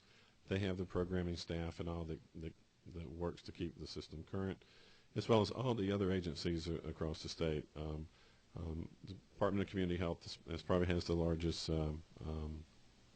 budget when it comes to the application side. When we look at the amount of spend that we do on infrastructure versus all of IT, we're probably in we're in the 23-24% range that comes into GTA. The state's spending close to $1 billion a year on IT spending around the state before you even add the university system. So when we're talking about that, we have around the $200 million mark in the infrastructure in managed network services, which also includes voice. I think we have a lot of transparency in that with what we've done with the ability that we can report to you spending down to any level that you quite frankly don't have on the application side, because again, it's just embedded in the agency's budgets. So your telecom line item in each agency's budget includes just their infrastructure and their voice that they purchase through GTA's shared service model. And then you talked about an assessment and all. Shortly after arriving, knowing that, as Chairman Reinders mentioned, that we had several different issues that we had concerns about within the privatization effort, KPMG was brought in and did a full assessment, which we have shared that information, still have it available if you would like it. But it had several recommendations that we have been very much involved in implementing those recommendations. When I look at the privatization effort, I look at 3 areas that we have: service delivery. That means your laptop's broken and someone's going to come out and fix it in any part of the state. We have project delivery, which is, again, I talked about all the new stuff that people are wanting as an area. So service, project, and then the modernization effort that's going on. And I did not mention earlier when I was talking that, again, we've moved the modernization effort from less than 10% to 59% of the 55,000 task items complete. That it's important to understand as we continue to push through those efforts, it makes some of the other areas much easier. GBI today is at the front of the line transforming their systems now onto the more modern platforms. That's a lot of work and effort on their part to make those things get accomplished, and it's not fun work. It's very difficult. It's long hours. There's always surprises. I mean, documentation on some of these systems do not exist. We went from 2 years ago when this effort had started trying to implement it, rolling back where you would try to implement something and it wasn't working, mostly around a lot of the firewall and security issues, to where today that not one transformation implementation has had to roll back. So one of the facts on the service delivery which was a big issue that Chairman Reinders and I talked about a year ago. Well, the fact that it was, we had 20-something hours as an average mean time to repair some of those issues. Those have been brought down now to, I think the average is 2.6 hours or 2.2 hours. I don't remember the exact number, but a significant improvement. And so an agency had every right to not be happy with that service that was being provided. Today, the requirement in the contract is a 4-hour average response time to correct an outage. It's almost at half that amount. Fortunately, and I think we have begun to create a good partnership with our outsourcing providers, because it's hard to get a partnership and work through daily issues when things were totally in opposite direction of where they should have been. And so I have all of those measurements that I could share with you, and the fact that I can show you that in 3 of those areas, significant improvement. The one area where we've not had the improvement that I would like is in the project delivery area. And I know that's not going to get to where I want it until probably in September, August of 2014 when transformation work is complete. Because as we're planning a project and we keep changing the environment and trying to guess when would this project be ready to hit the new environment, you keep having to modify some of that planning, and things get delayed for a variety of reasons. But I mean, it's just it's fascinating to be involved with something that's is of this scale. I think a lot of times when we get into some of the discussions, we fail to look back at where we started. I mean, the true mess that the state was in from a stability and you know, we're transforming servers today that are 15 years old, and you know, it shouldn't be in the IT arena, especially if you're concerned about security today.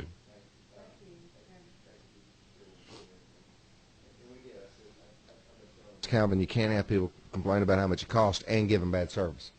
That's like double dipping the customer, and I think the conscientious decision was made to, well, let's provide better service, thus the service response time. Now you're almost in the situation of, well, are you actually billing me because you've increased your service, and that's when my billing's going up. I think that's kind of maybe the quandary you're caught into. I'm not looking for a response. We'll do that later. Chairman Pruitt. Thank you, Mr. Chairman, and I'm really reluctant to ask all my questions at once because yesterday after I got through, you said that's too many and get back with him later. But so there are sort of follow-up questions. Beginning with, I toured the facility a couple of years ago. Very, very impressive. And one of the things we talked about at that time was this facility was set up to actually bring in other customers, and I think I heard you say earlier that you'd been doing that, and I think maybe that's where the $6 million came from that's going back into the Treasury. And my question was at the time, and I want to see if we're on that same path, that eventually we're self-supportive by selling our services to other people so that we can start reducing the cost of these state agencies. And instead, are we just taking the surplus and putting it back into the Treasury rather than reducing the cost of the agency? And then I'm going to follow up with a question that we got $19 million, and I'm not sure I understand what the federal government can get their fingers on and why, and is that going to be ongoing, and how long will it take us to build that $19 million? All right, I'll see if I can cover these. As far as the state of Georgia is fortunate to have a Tier 4 data center that we lease. If I can do a quick tangent, one of the items where we're trying to help save the enterprise money is we renegotiated our lease on that facility, which is going to equate to about a $2 million savings. So even though some of those things, that cost gets spread out to all the agencies who use our service. So again, trying to make sure that we're doing things like that allow us to pass on savings.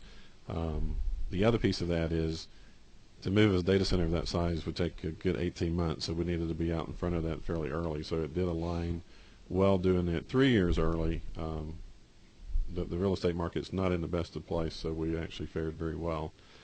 As far as bringing new customers into that facility, as we are transforming agencies' infrastructure, it is a much smaller footprint today, so yes, we are creating space to do that. Our focus has been on trying to hit the dates of finishing transformation as soon as possible, because that brings the stability.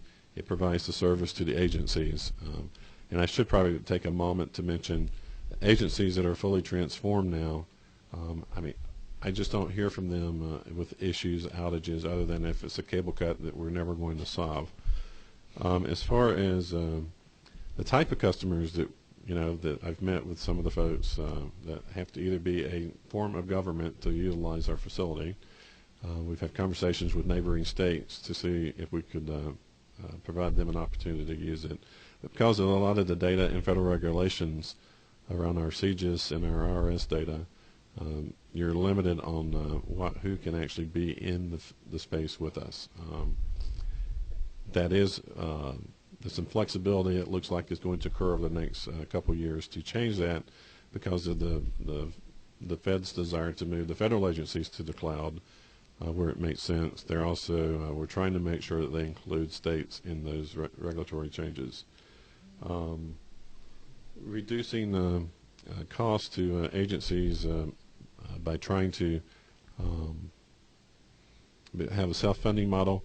I mean, when you look at the number of dollars that go through the contract in the IT spend, there's always going to be a charge to an agency for their spend. I think our focus and work with OPB has been, and I think we'll talk more about that in the 14 budget. But again, trying to, we've been seeing significant increases of greater consumption over the last several years, and trying to help agencies look at not only do they have the funds to put in a new application this year, but what are the ongoing costs, and are we equating that into their decision making? So I'm not sure that I answered all of your questions. The 18 million, that was, Joe, help me, how far back does that go? 2004, and honestly what had occurred is that where we had a charge where we were billing for storage, decimal got put in the wrong place. I think it was incorrect for a couple-year period. It was to charge back to, not where we were charging an agency, but where you report to the federal government to pay a share of your IT cost.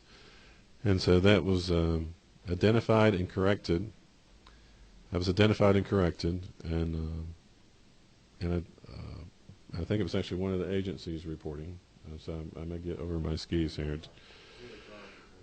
Again, their report back, and so it ended up where the 18 million needed a place to sit until the documents came from the feds to actually bill us and pay that back. So we've completed the audit for, I think, a 3-year period now, thinking they were going to go ahead and ask for the payment back for the overcharge. And they've said, well, before we close this, we want to actually look at the last 2 years that we've just completed. So my guess that now extends that out for another 6 or 8 months. It's been moving very slowly, and as tight as our cash reserves have been, we're happy for it to sit there and use as a cushion from our account getting too close to zero. So it was an overcharge to the federal government? Right. When we justify them paying their share of what they would match to state spending, it was an overcharge on the state's part to the feds. So that's not a surplus that's been building up over because of money. No, it was just identified as a liability and set in our reserves to at one point pay back. How much in the last few years have you given back to the Treasury? I know this year you said $6 million. What about in past years?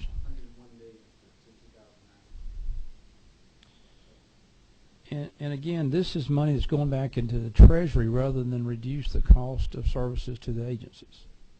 Is it well, a when trade-off? the privatization effort was put together, there was, I think, $200 million of investment required.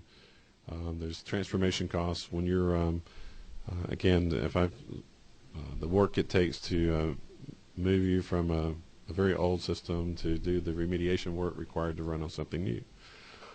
So there was a gap in what it was going to cost to pay service providers to provide that work, and so the planned payments to Treasury were to cover that cost so that agencies weren't having to come up with additional costs to actually pay for the modernization work.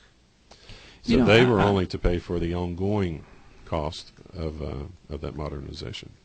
I think the problem is, and going back to Chairman Smith's point, is the reason we ask you so many questions is because we don't have a clue what's going on. And if we had, we wouldn't be asking all these questions if we could figure out how to follow the money and exactly what. And I'll just end with this: what is the long-term plan for this agency, and what it will eventually charge to these different agencies? Do we have a plan, or are we just going to operate this as a retail business?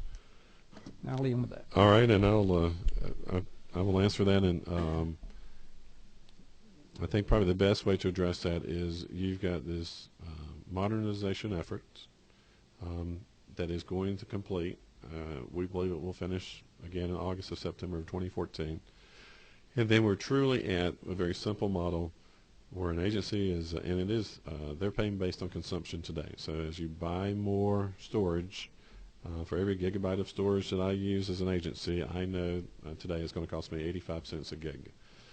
That includes all the costs if I have a corrupted database and we have to try to recover data, send someone out to work on it. I mean, that's in my 85 cents per gigabyte charge.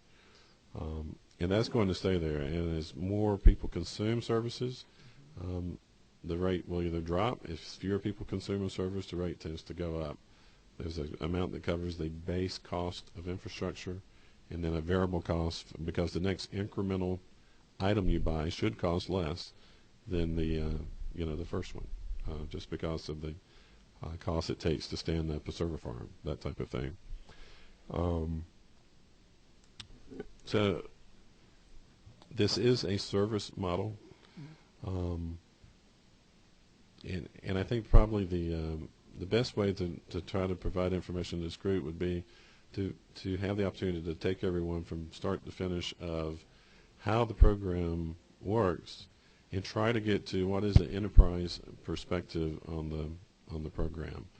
When you look at our base case, which what we identified on day one of the contract signing, if the quantity of what we were buying, so we were buying 10 widgets, we would be buying 10 widgets today.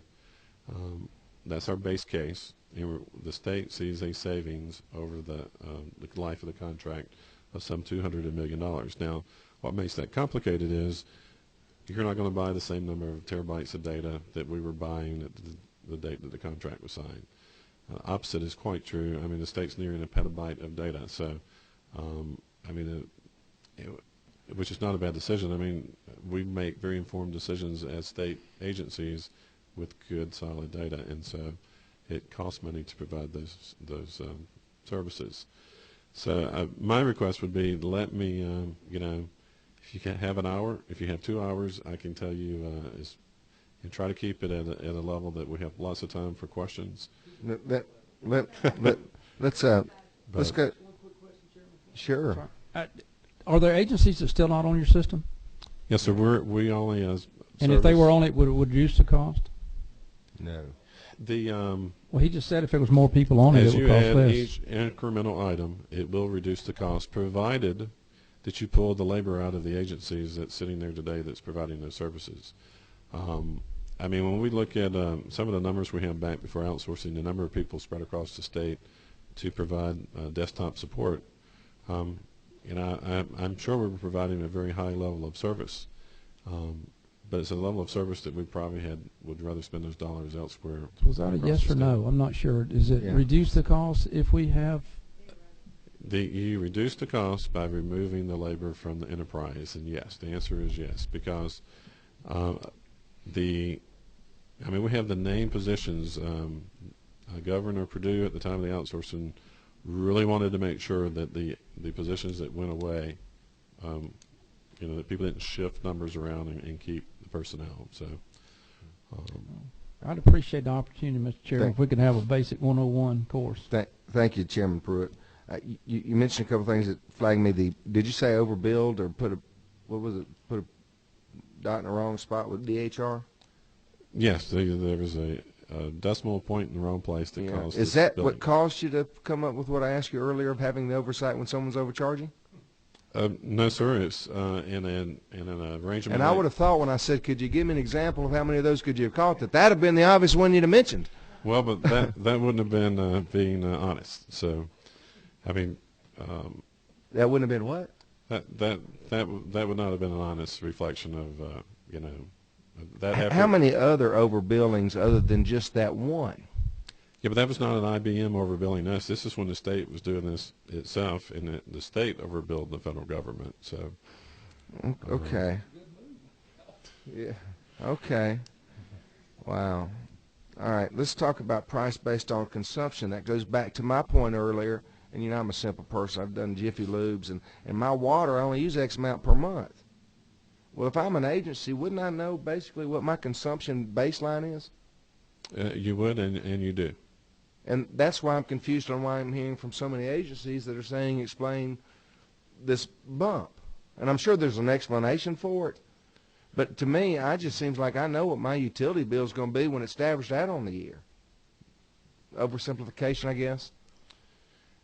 It would be simple if the environment was staying static. And I mean, honestly, the number of new functionality that's being added every day is millions of dollars worth of projects. And you can typically figure that it's around 20% of, if you spend $1 in IT, you're going to have 20% in maintenance and ongoing costs to support that. Now, all of that is not on the infrastructure side. A lot of it's on the application support and development side of the equation. And on the question that Representative Chairman Pruitt was asking about, the more that's on it, the lower it goes down. So if we would have not, I'm trying to figure out the math in my mind, I think we're 9,000 fewer employees than we were 5 years ago.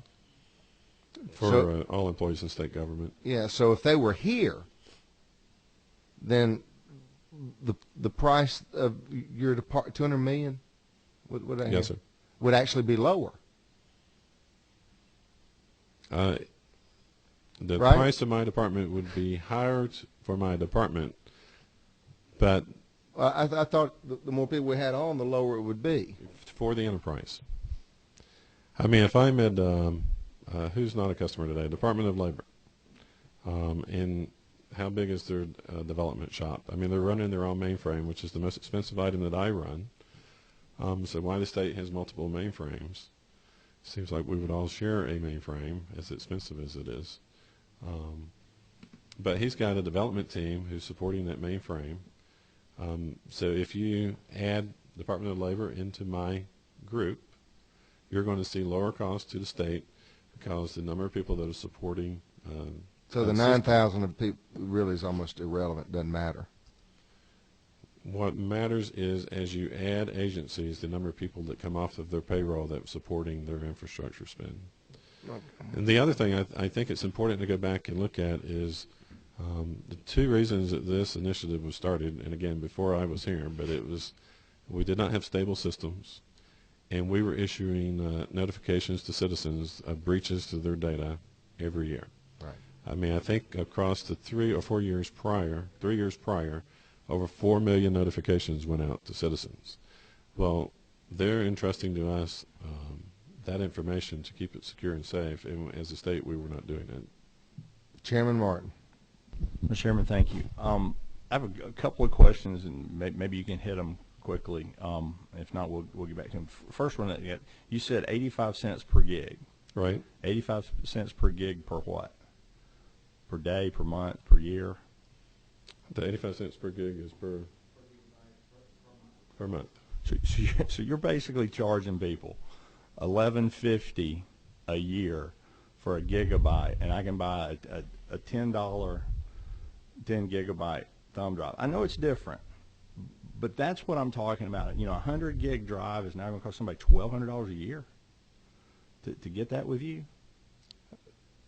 It is going to cost them that. I mean, that is outrageous. And that is Mr. Chairman, outrageous. I would disagree. When you look at the number of people that came off the state payroll, let's not have the argument here, Dave. We can talk about it another time. But I'm gonna bring you some private information on what internal people charge for that, charge back to private companies, and I can promise you a disk drive that you can buy, and I know it's different because it's not RAID, redundant. Right. I know those things, but that is a crazy amount of money for storage. $12 for a gigabyte of information. I'll move on. I just wanted to see if that was 85 cents a year. I really would like to make one comment. Certainly. All right. I would say that was outrageous, and if you're telling me that I don't have to provide a center in Boulder, Colorado to stand up in a disaster to recover that gigabyte of data?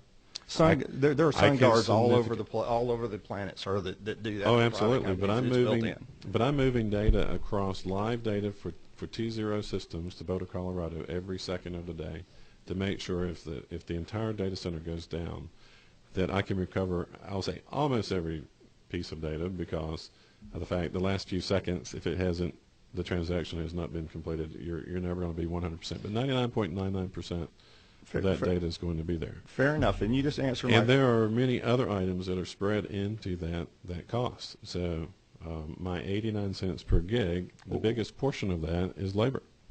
What other items are spread into that cost? The fact that I have a team of folks who are going to respond when that SAN system that's the data is sitting on goes down.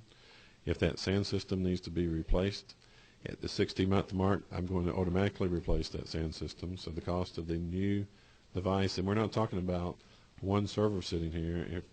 I'm not sure if you've been up to the data center or not, but we're talking about farms of systems to control the amount of data that we handle as a state. At one time, are you guys not at the E-Trade Center anymore? We are. Okay, then I was there. Of course, we're contractually cannot say that in public. Well, I mean, I was there when that was built by E-Trade in the 90s, so I was there when that came out of the ground. All right, we can talk about that more because I think you answered my question when you built in the transmission back and forth, because my question is you're charging people a one-size-fits-all 85 cents a gigabyte.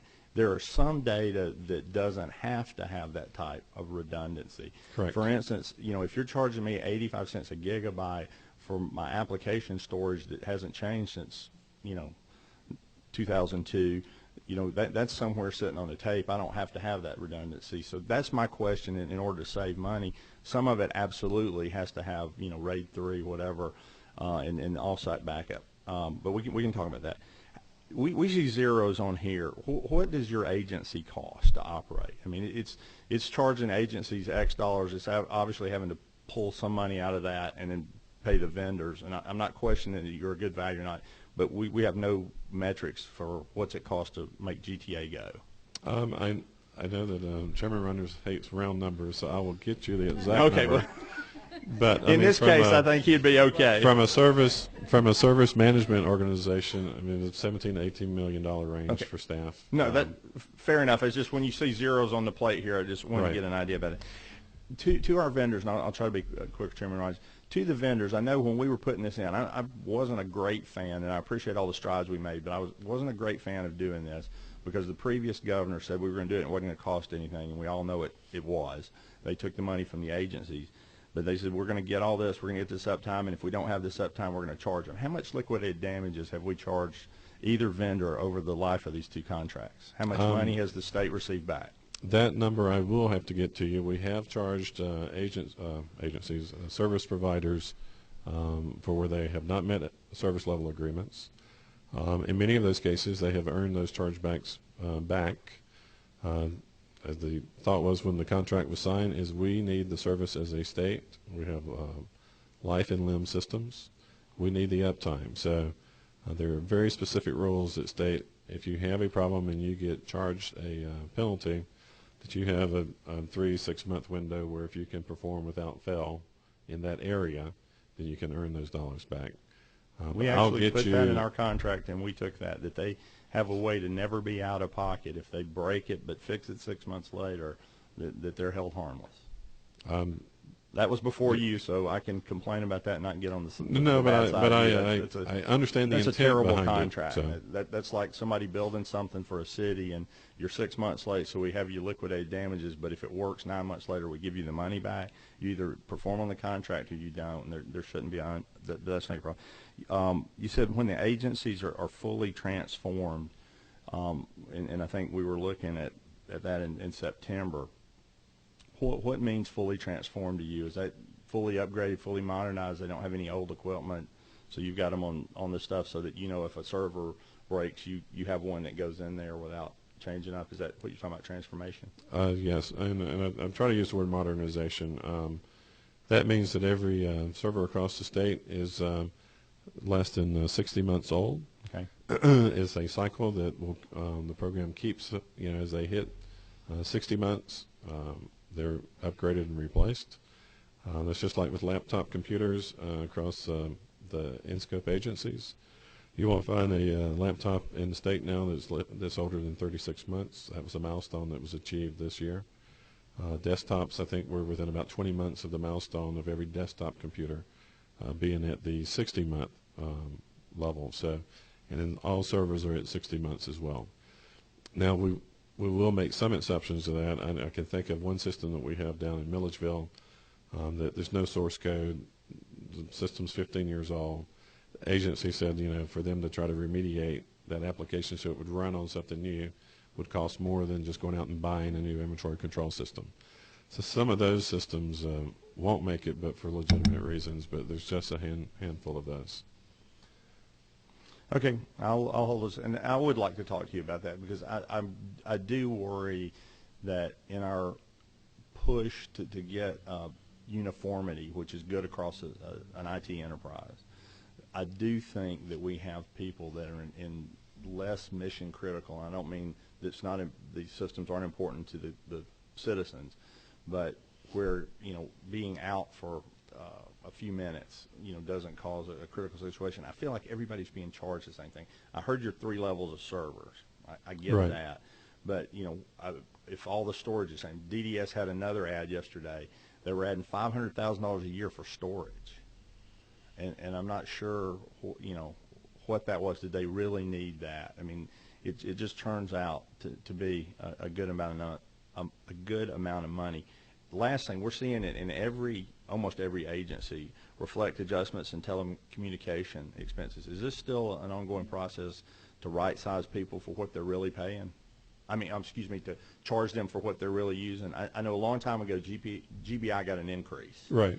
When I had that budget. They got a pretty substantial IT increase, but it was because for all those years they had been kind of underpaying. Other people have been paying for their pipe size. Are these adjustments still right-size billing them for what they're using, or are we actually getting communication cost increases from the vendor? No, the pricing per unit is specified in the contracts. So what's driving our and of course again it's got the rock and rate system, so the additional unit costs less than the first unit cost, and so again I think that's one of the things we could get into and explain in more detail of how that works. But our cost increase are being driven by greater consumption, and that's one of the things that we are hoping to spend some time on when we discuss the 14 budget with you, as the initiative that is underway, pushed by the governor's office and OPB, to try to make sure that we're taking a different look at the increased consumption that we're seeing, honestly, all over the state. So. Okay.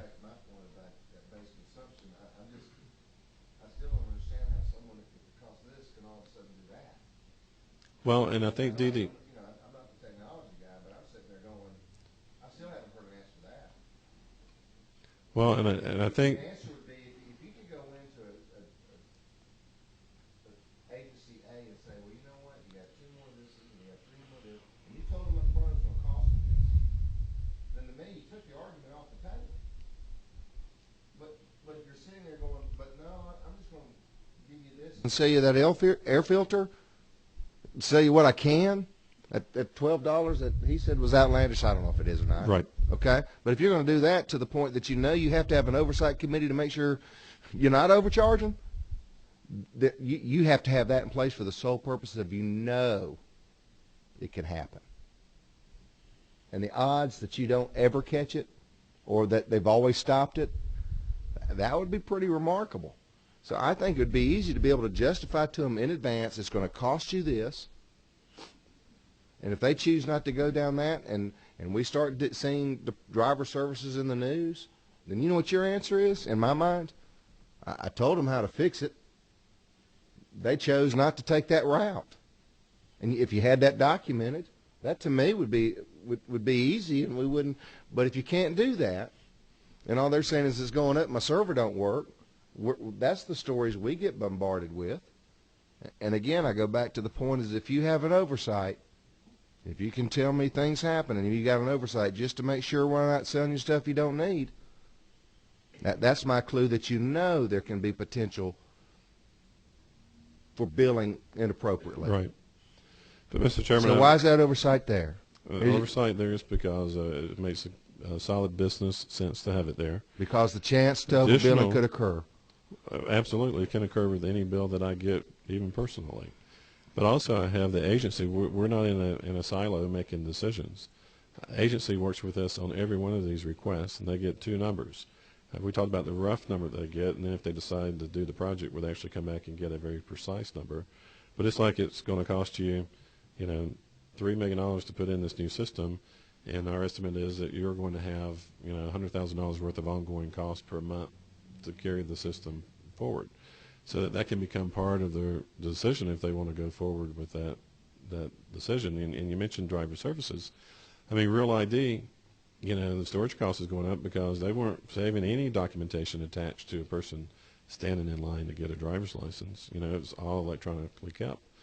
But the federal requirements require that they keep several pieces of documents. And I'm using that as an example, but that's not our only example. You know what I'm talking about. If you tell them that, let them make the decision. Why wouldn't you want that cover?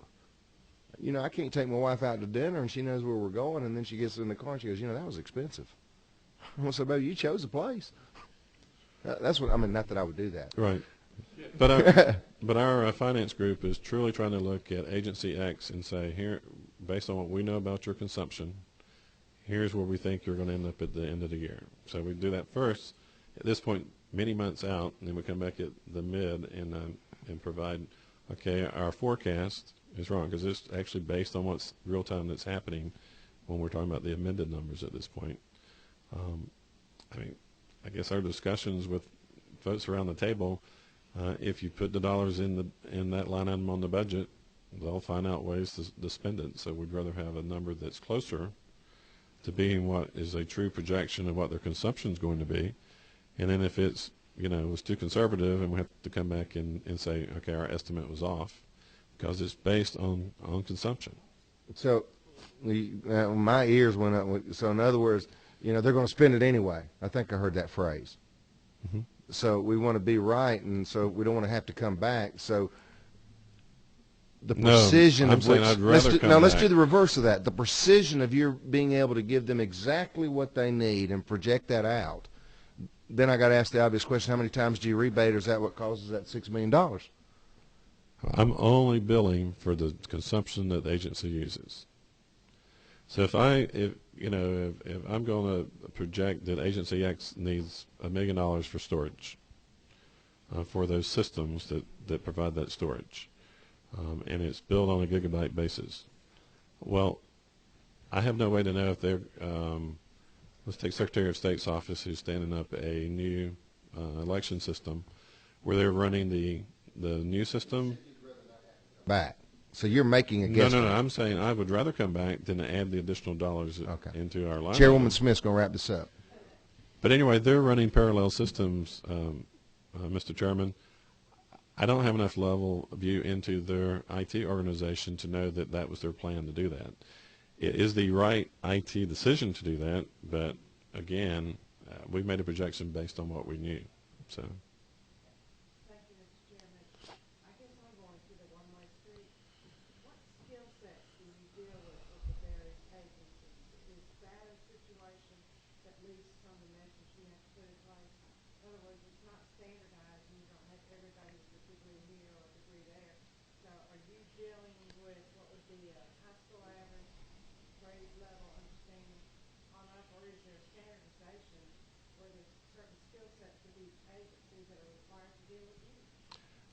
There's a mix answer to that. I mean, there's a variety of skill sets across the state.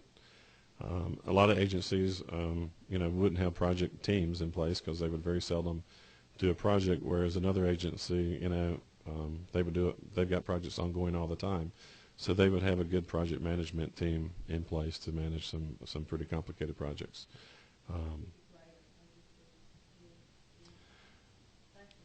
Thank you. Chairman Martin, this is it. This is it. I would say, Mr. Rhodes, in my opinion, that was outlandish. I don't mean to. The 85 cents. That's my opinion. If I'm wrong, but I did pull up on the web here a commercial site that if you're beyond 5, what is it? Picobytes, which is petabytes, whatever. It's actually 2.5 cents per month per gigabyte. Now there is a transmission charge that adds 20. So I'm just looking in the commercial world, knowing full well you do probably a little more than this does, maybe a lot. But that's when I say 85 seems outrageous, because from 1 terabyte to 100 terabytes, it's a nickel a month, and you're charging 85.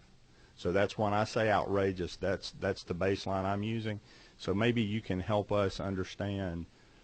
And I know there's some additional things, and we'll do that offline. I just wanted to let you know why I said outrageous. I didn't mean to, reflection. That's just why my surprise and shock Right, but in the commercial you know, world. and I was in a meeting earlier today with the state accounting office, Alan, who was here earlier. We're reviewing a SaaS solution. It would be a hosted solution on storage, specifically built for storage, and it indexes the data. So it's more than just the, you say, what does a gigabyte of storage cost? But they were charging $2 a gigabyte for that solution. So I think it, again... That's a solution, not storage. Right, but I'm providing a full service solution for my 85 cents, which is the cost of the hardware, is the cost of the personnel to make sure it keeps running, the connectivity out to Boulder, and the disaster recovery system that's sitting out there that is stood up when it's needed. I've got the cost of my Tier 4 data center built into all of my prices. I got a team of architects that are built into our prices.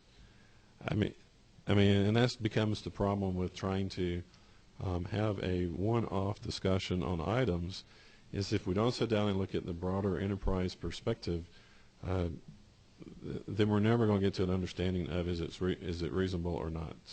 So, I mean, that's just from the basis I call, because I suspect these folks that are here commercially or in the business of doing what your folks are in Boulder.